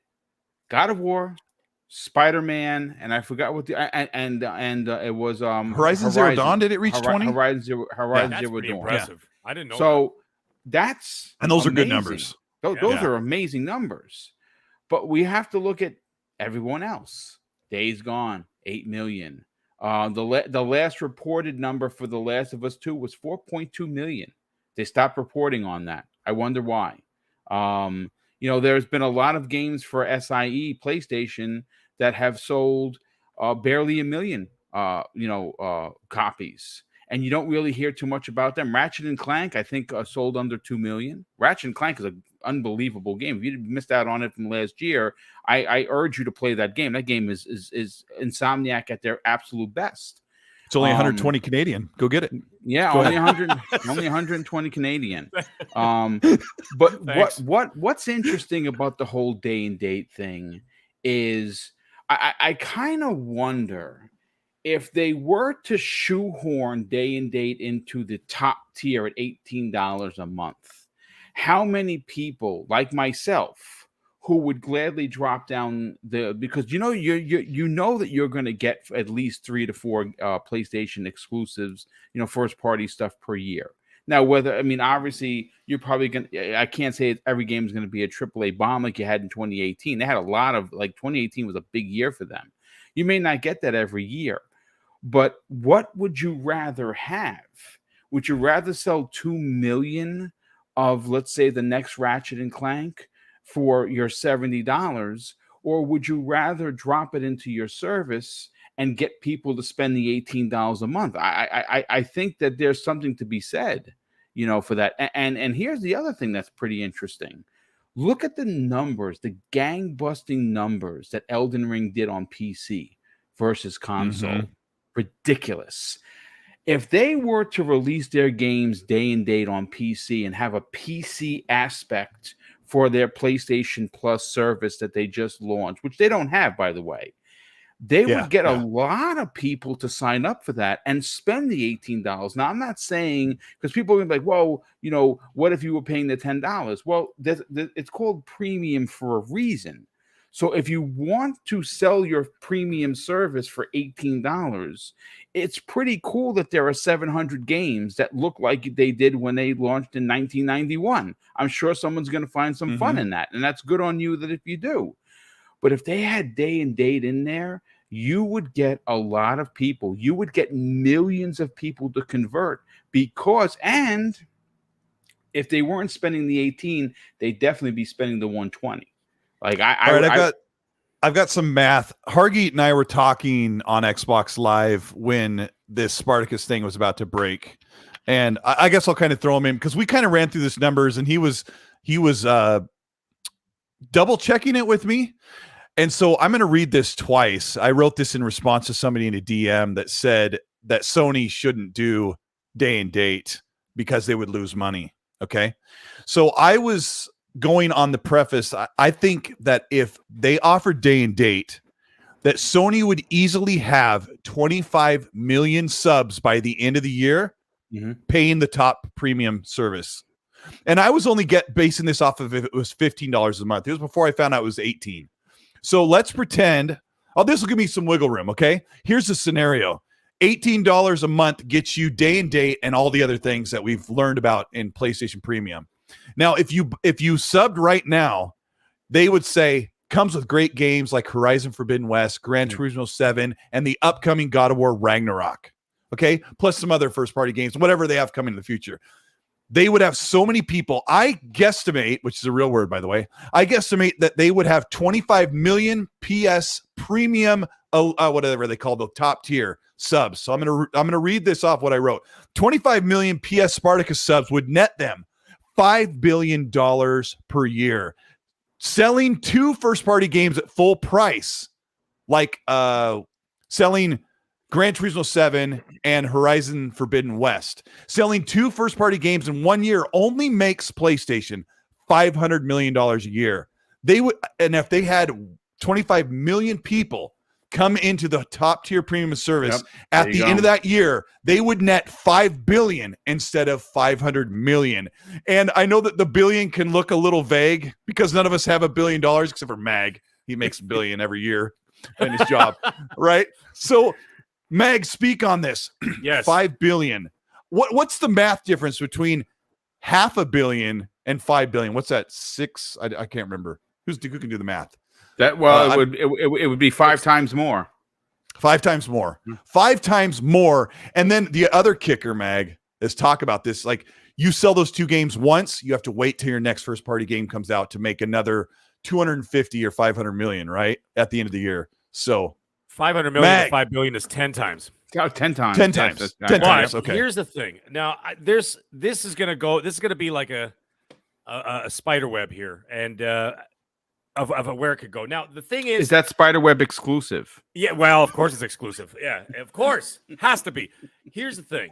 When you talk about this entire situation, what I think they should be doing is that if they're not going to release games on a service on a day and date to the console, then they need to release for sale on the PC day and date. Yeah. Now, we've seen recently, you look at something like Elden Ring sold, 12 million copies on the PC, excluding the console? In like 2 weeks. Yeah. Yeah. Okay. So you've got now, we've heard Jim Ryan say before that he wants to continuously hit numbers like 20 million for his first party titles, right? That's the magic number for them for, major success, right? And to keep a franchise moving forward. Now, the thing is, if you're selling 12 million right off the rip, going to PC, that means that you only have to sell 8 million to potentially not only just the PS5, but let's remember, guys, a lot of these are cross-generational to PS4, which they're already about 125 million in the wild. So it's pretty accessible to say that you could sell 8 million copies of a big AAA tentpole game on presumably 125 plus about 10 to 15 million on top. You're looking at 140 million consoles out there. That's not a lot to ask for. Okay, that's barely like 4%. All right, so that's not that bad. Now, the thing is that day and date, yes, on the PC, maybe then that's when they could look at an option. This is where this is going to go in a different direction now. Maybe they go the HBO Max direction, and they say, listen, it's coming out for sale, but in X amount of days or X amount of time or whatever, then it's going to come into the service. Like, for example, HBO Max does that with all the tentpole titles, like the Batman and whatever else, right? They put it out there, and then I think it's like 45 days in the theater, and then they'll bring it off to the HBO Max, But they don't even have to do that, and you covered this so well during Boom's show an hour ago. Like, they don't even need to do that. Xbox has this mode where they'll have a 3-day early access for more money. Remember, what was it, like 3 or 4 million Forza Horizon 5 copies sold for the Ultimate Edition? Yes. Now, if PlayStation says we're going to put our games day and date on PlayStation Premium, right? And they say, but we're also offering a Diamond Edition or Platinum Edition, whatever they call it, where you get the game 3 to 4 days early and you get the extra DLC, but it's $80 or it's $90 or whatever the markup is. Right. Because when you're a diehard in this community, like diehard fans of Halo or Forza or whatever big game like Starfield, if there's a version of Starfield that you can get 3 days early that comes with like some extra, bedazzled guns, like the hardcores will not wait for Game Pass. They'll just buy it because they know I don't have to wait till Thursday night to play the game at 9 at night or midnight. I can play it on a Tuesday and I'm going to be like playing it as soon as possible. I can't wait any longer. So that's my answer. Yeah. Boom. What do you think about them instead of just making people wait? Like, oh, our game's too special to give away, so we're going to make you wait a month and a half or whatever. What do you think about them doing a premium edition for more money 3 days early? Well, I mean, you guys both touched on it. Look what happened with Forza Horizon 5. I along with with a whole bunch of other people spent the $40 for the markup, right? For the early access. Now I got a chance, believe it or not, and I'm still shocked. Microsoft gave me the code to review, which is I was able to review Gears, and I did such a good job with that they thought, hey, listen, let's give you a Forza, which I got a chance to play, but you guys hit on how many people were playing the premium edition, even though they could wait for Game Pass. And I think it's true. I think that, listen, say what you want about PlayStation and their fans, not the toxic people, not the most loudest one that don't play games, that don't have their trophies available for everyone to see. Not those. I'm talking about the actual people that really do love the brand. They are just as passionate for the brand as Xbox people. And you know something? They would spend the money for this extra edition that had this, that, and the third, even if it was coming. So Microsoft. So Sony could still make a ton of money. But I think, Colt, you're onto something.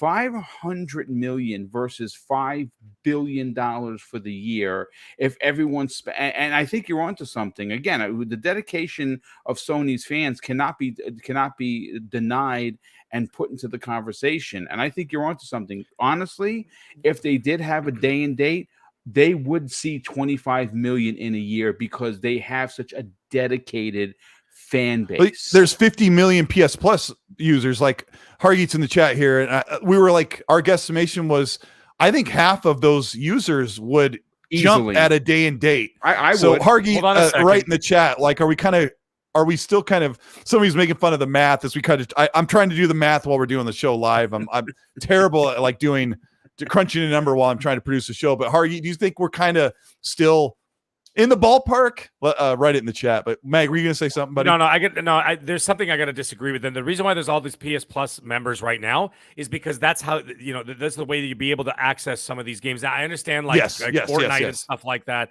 and Apex Legends, you could play without having to do that, right? I believe that's on the Sony thing. That's where Microsoft was getting a lot of flack free to play. for. Yeah.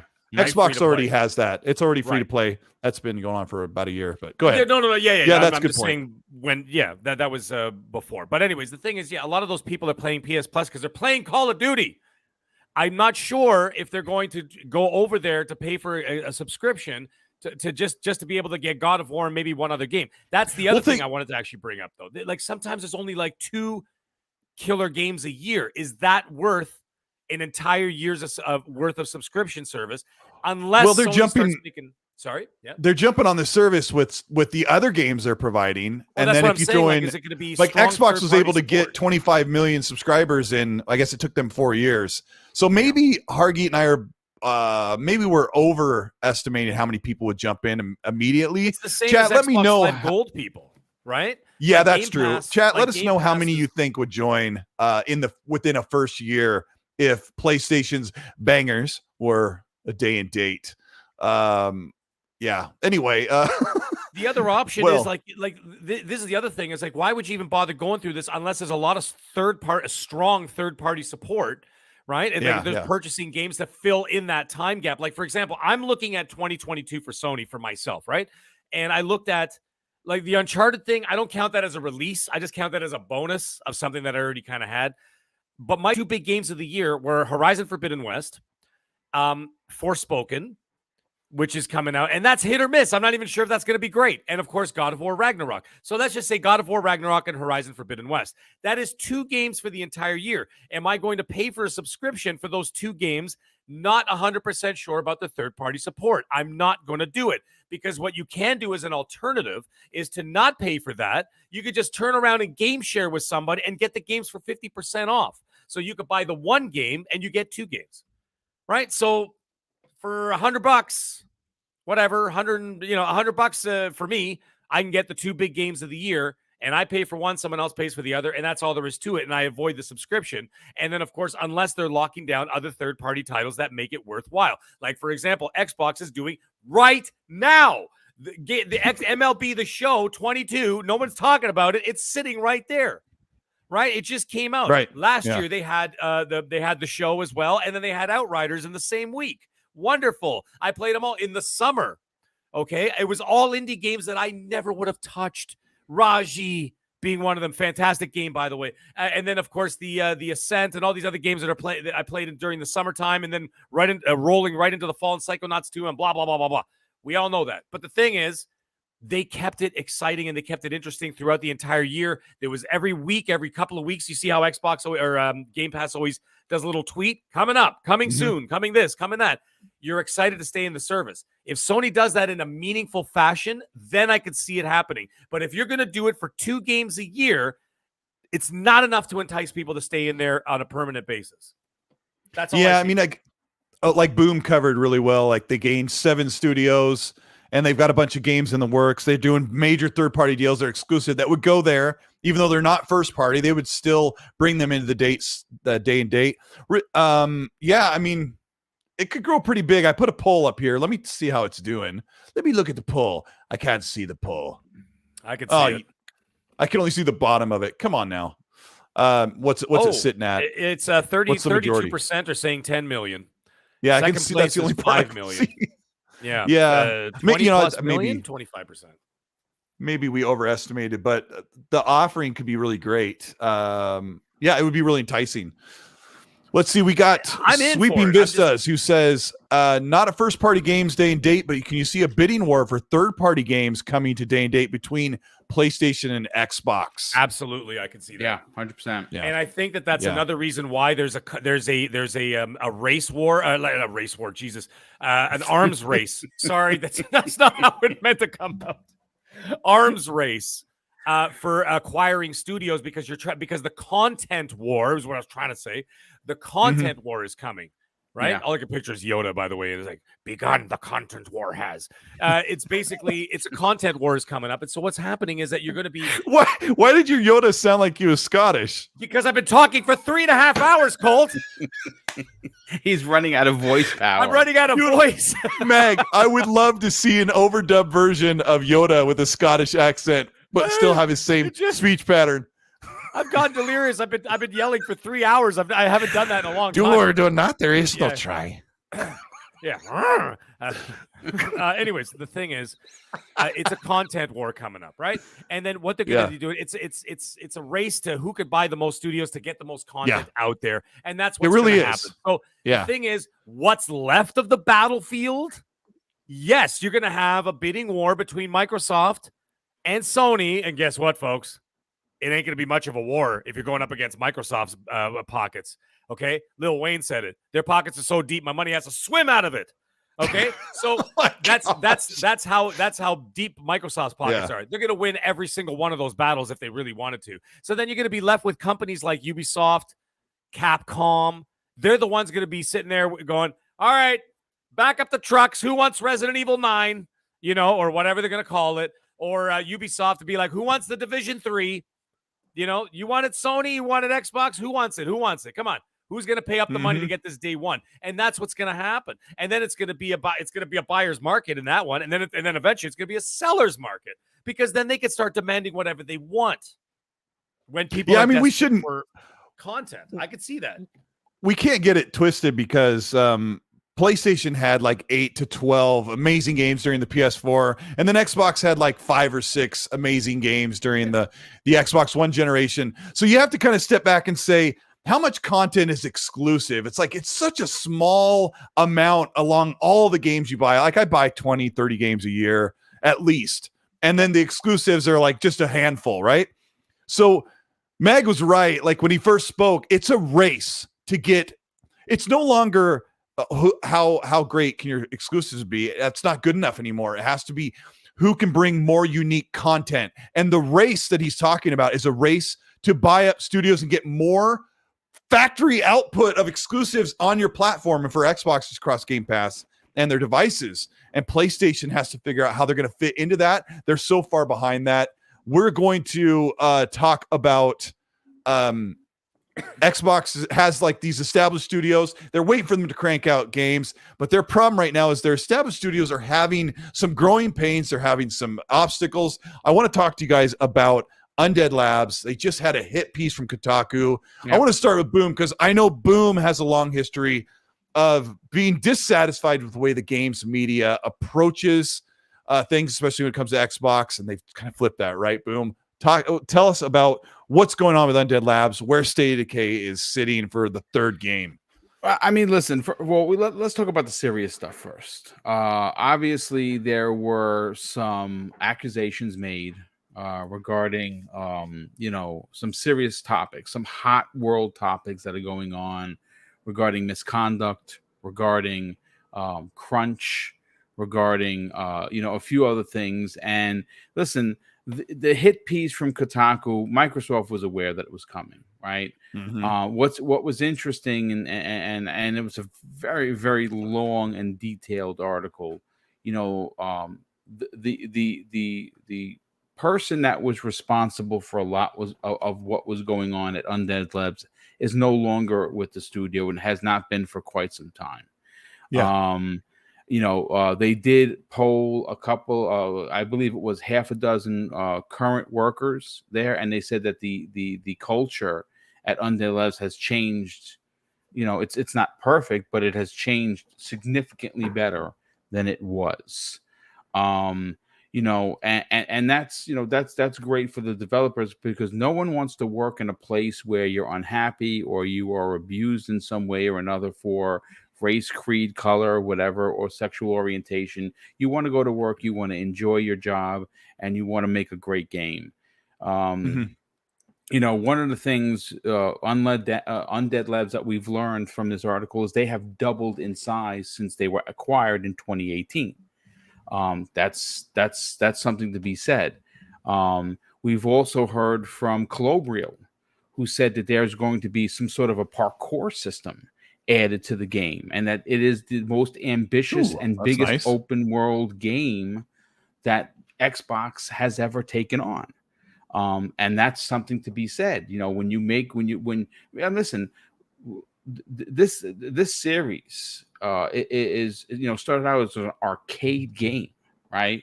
And then the second one, they were able to put it together with a bunch of tape and a whole handful of developers, and they launched it, and it didn't launch great. But if you've played it, they have made incredible strides to make that game one heck of an experience. So obviously, the third iteration is coming. We saw a CD trailer a couple of years ago that got everyone excited. Now we learned that the animals are now going to be infected, and that is going to play a huge part in the game. Listen, the one thing that Microsoft struggled with early on with the Xbox One was not enough studios to continue to crank out games. So if a game was delayed, the whole thing was thrown into a tizzy. That's not the case anymore. And listen, I understand you want your games when you want your games and when you want them.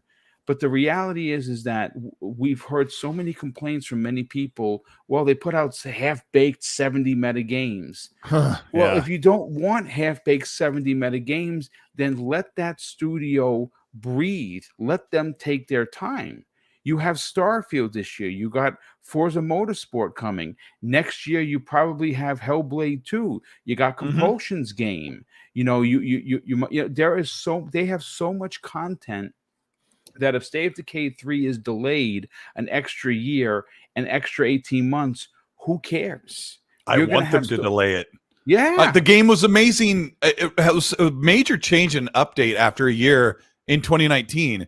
I was like, why did you just wait? Like, I didn't need that game then. I wanted it to be better. Yeah, the tethering system was a real problem when it launched, and the online didn't work very well, and there was very stuttery. And that's a game that you can't get stuck in a corner, otherwise you're finished, right? Yep. So, Meg, what do you expect to see from State of Decay 3? What are you hearing? What do you think's coming? Because there's been a lot of speculation about what they're doing. As for the culture that's going around about the Undead Labs in the actual,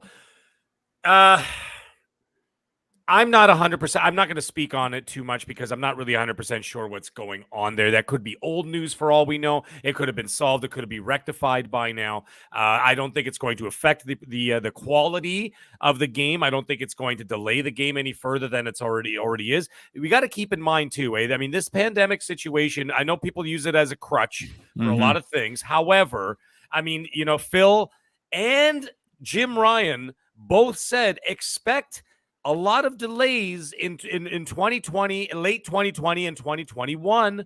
and that will affect all the way till 2023. They did say that these things were going to happen. Now that we're going to have to pivot because a lot of the studios have gone back to in-person working and stuff like that, right? So they're dealing with all that, and I think that it's not going to affect the quality of the game in the long run. I think that when you have this, and this is another reason why, by the way, I believe that something like Activision Blizzard is enough to do the car key thing, like I said earlier about the car keys to get a baby's attention while you're, while you're taking a picture. Yeah, ding, ding, ding, ding. Look over here, Johnny. Look over here, Johnny. That's enough. Like an Activision Blizzard is enough of that look over here, Johnny moment to take focus off of Undead Labs, okay, and or Bethesda, whatever studios, sure. right? And then, or even like what's it called, like Hellblade 2 or anything like that.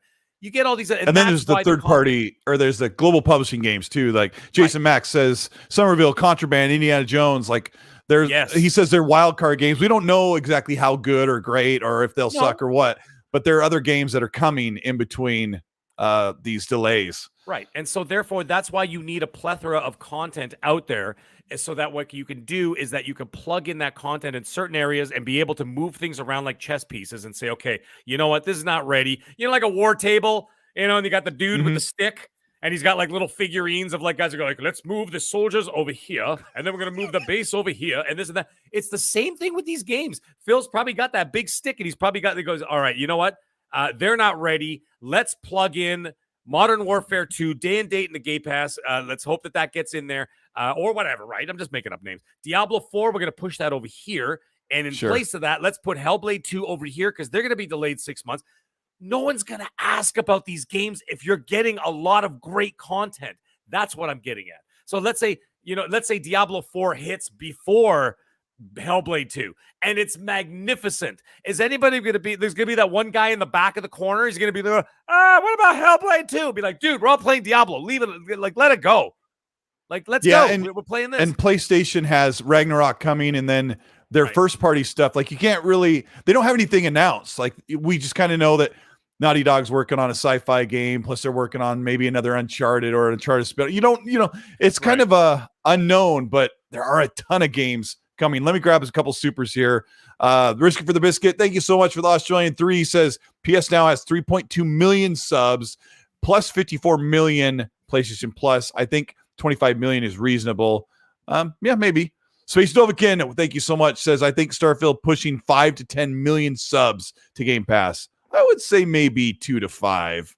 They've got pretty high numbers for something as new in the industry as it is now, because it's kind of a new paradigm shift to get games like all-you-can-eat buffet, soup, salad, and breadsticks for $5.99 on your Olive Garden racing cars on Gran Turismo. Sebastian H. says, how many people play Gran Turismo 7 in the first month compared to Forza Horizon 5? Yeah. Mag, what's your guess? I think it was like less than 12 million. Well, yeah, 12 for million Forza Horizon 5 Forza? or something, right? Absolutely. Yeah. I would say borderline anywhere between 8 and 10 times the amount of people were engaged in Forza Horizon. Now, that's the other interesting thing, and I'm not going to go deep in that. I just want to say the interesting thing is that when you get 12 million people in the first month, let's say, of Forza Horizon, okay, as opposed to, let's say, I don't know, 1 million on Gran Turismo, Grand Transaction, whatever you want to call it. Here's the thing. That 12 million people, you've exposed them, okay, to DLC. You've exposed them to car packs. You've exposed them to, other cosmetics or whatever. You know what? I want a mohawk on my Maserati or whatever you want to do, right? You've exposed these people to that. Now you got those 12 million people in that ecosystem are checking out this content, and let's say 1 million out of the 12 million actually pull the trigger on something. Yeah.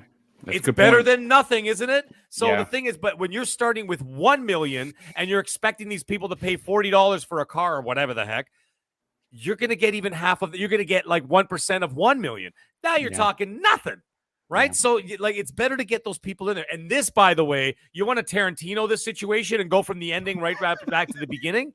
We're going to do that right now. This all ties in to what we talked about an hour and a half ago about holding on to PlayStations for God of War Ragnarok. It doesn't, now that I'm thinking about it, it makes less and less sense because that's what you want to do. You want to get them out there and get them in the wild, not hang on to them for a big title because you want these people to be in the ecosystem so they can spend the money and Sony can get their 30%.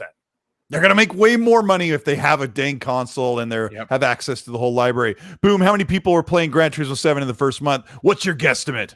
That's my favorite word tonight. Look, and don't mess up. At some point, we have to. Well, I mean, listen. I mean, this game comes out with the hopes and the dreams of many people who grew up with Gran Turismo. Mm-hmm. It was the king of racers in the PlayStation 1 and PlayStation 2 era, right? Gran Turismo 1 through 3 were nothing short of amazing games.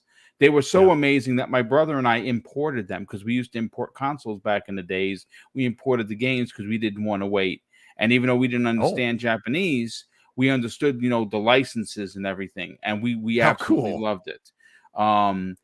This was supposed to be Polyphony's coming out party, its return in the biggest way. And unfortunately, if I had to guess, probably under 1 million people, because here's the thing. A lot of people didn't enjoy their last take on the game. Gran Turismo Sport was not received very well, right? It sold, but it didn't sell like with 20 million copies. It's a Gran Turismo is not Forza Horizon. You know what I'm saying? It is very motorsport, and it's a very niche audience that likes this, tuning your car and getting your licenses. I would say that under 1 million, I just to make it even, I say 1 million people bought and played the game. But I think that the minute the controversy happened, the player base went right off. It dropped because the bad press just kept following this game, and then obviously they had the update. Then obviously it was down for 33 hours with no explanation from Polyphony when they did the update. And then when the update finally came back, they're like, oh, by the way, we rolled back the pricing on how much you were making per race because people were exploiting it. And now you make less. And because the system was so unfair in the first place. Right. And they added, for good measure, 2 $16 million cars the same day it came back. Yeah. So, they charged more. They took time off and they found a way to charge more. It's absolutely remarkable. Yes, unbelievable. Yeah, that kind of stuff really needs to quit. Pushing Polygons, thank you so much for the $20 super chat. He says, in content wars, this is why acquisitions are more important and why Microsoft possibly passed on the KOTOR remake. Since market will support more than one of same games, Star Wars or Wolverine, Microsoft won't make because they don't own the base IP. Yeah. So, yeah, I mean, I think the games they're putting out, like Contraband, like they're going to own that IP. I think they're that doesn't belong to Avalanche. I think they bought that IP. They're having Avalanche make I think they bought Avalanche. They just haven't announced it yet. That's amazing. I think. I mean, that could be. And of course, we could speculate that they want to buy Avalanche and they're working on a deal. But that is a good point. They could have already done that, and they don't want to say anything like that. You just have to ask your parents for permission when you already did something. I don't know, but we did. It's crazy. The E3's coming up. The ESA canceled the show. I wanted to get into it. We're running low on time, but like I said early on the show, Xbox is doing a briefing show. Yeah. Jeff Grubb has said that they're doing it in June. I predict they're going to do it the second week of June, like they always do, that Sunday. So I fully expect it.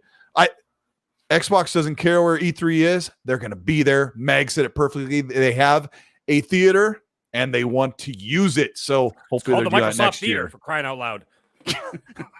It's their theater. Xbox Game Pass Theater. Can you imagine? Phil's like, guys, we named the theater after us. Can we do something here? What? What's the problem? Yeah.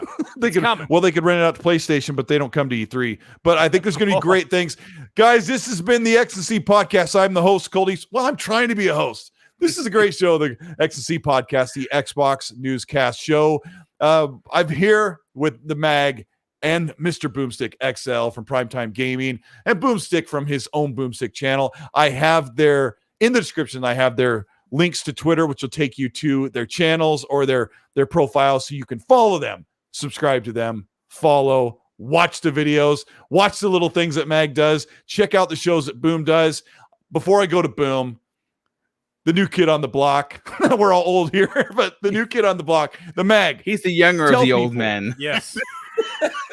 I'm going to grab some supers here just in a second, but before I get to Boom, but MAGG. Yes. Tell people where they can find you and when they can expect to see your next little crazy video that you throw up with your phone and just get people wild. I tell people, listen, when it comes to my videos, there's two things that have to happen. It's kind of like Batman waiting for a crime to happen. When the crime happens, you know that I'll be swooping in from the shadows to jump in. All you got to wait is for some stupid take or some really ridiculous announcement and then some people running with it. And then I'll be right there waiting for you. And then that's when, you know, it's funny when something does go down, I get endless amount of DMs where people are like, "MAGG, you got to do a video. Man, you got to do a video." And I'm like, guys, I'm not a dancing monkey. I said, when the inspiration hits, and it's got to be funny, otherwise I ain't doing it. And actually, there's a lot of Gran Turismo stuff I was going to do. One of them was really damn funny, but I couldn't pull it off, and I couldn't pull it off without getting into trouble. So I decided to pull back and not do it at all. Nice filter. Yeah, I had to really pull back on it. So, but I'm actually going to use a piece of that for another video. God bless my wife for filming all that stuff. But yes, guys, you can follow me on Twitter, Middle Age Game Guy. That's with a GY at the end, of course. You guys know where to find me. I'm with this young man down below, Mr. Boomstick XL, Monday nights, 7 p.m. Eastern on Primetime Gaming, of course. And what else do I got going on? Actually, I'm leaving the country this week. And when I come back, which is the Tuesday after Easter Monday, I'm actually Noof Nukem's his final show, his final Gaming After Dark. There's going to be a bunch of guests on there, dropping in, dropping out, and people just saying goodbye and good luck and all that kind of stuff as that show is going off the air. I will be making an appearance on that show, and that should be a ruckus time. So check that out. I think that's going to be on the 19th. Other than that, you guys know where to find me. I'm everywhere. It's ridiculous. And you know what the thing is? I'm not Mooch. I'm my own man, and I'm older than Mooch, by the way, just so everybody knows, by 2 years. So, you know what? I was born before him, yelling before him. But anyways, all joking aside, guys. Colt, the original. It's an absolute honor to be here. I can't believe that I'm actually here. And you know what's funny? Even my parents are watching the show, for crying out loud. So, hi. Yeah. It was an MAGG. absolute honor to be in this show tonight. I can't believe that I'm actually here. And like I said, it's just, I'm going to be talking about it and thinking about it for days after. But anyways, guys, it was wonderful. Boom. You're amazing. Colt, you guys are amazing. In chat, I wish I could say hi to you all, but my goodness, there's 1,000 people. I tried and I couldn't keep up, but I just want to say hi to everybody in the chat. You guys are wonderful. It was great. And we'll see you guys all very soon. Have a great night. Oh, thank you. Thank you so much, Meg. I got to say, my jaw hurts right here from you guys have me smiling the whole time throughout your whole show. And now this one, Rock88 says, great panel tonight. Glad I can make it. Thumbs up. Thank you so much. We got 600 likes. You're amazing. And the other star of the show, Mr. Boomstick XL. Tell everybody about all the shows you're doing, where they can find them, and when they air. And don't ask me because I'll get the times wrong. Go for it. Listen, folks, look, first of all, I want to thank the 1,000 people that came out to check us out. Obviously, Colt is a great dude. He does incredible content. His videos are second to none. And this show that he's doing every week for you is he does it because he loves the community, but more importantly, he loves gaming. And I definitely, the MAGG and Colt and myself definitely appreciate you being here for sure. I'm Mr. Boomstick XL on Twitter. My DMs are open. I answer everybody. I love giving new people who want to get a shot in podcasting to come on one of my shows. It's something that's super important to me. It's what I built the channel on with the community. I do 4 live shows a week. My only day off is Wednesday, and this Wednesday I'm doing a spotlight on a new upcoming British show. The Grumpy podcast. I'm getting it wrong. I got it, but the Grumpy Gamers podcast. There you go. And I'm doing that once a month because five streams a week is difficult, but I love it. Monday nights, primetime gaming, 7 p.m. Eastern Standard Time, 2+ hours of multi-plat conversation. The Xbox Factor podcast, 12 p.m. Eastern Standard Time. That's a 2-hour show on Tuesdays. Wednesday, like I said, normally it's my day off. Thursdays is something new.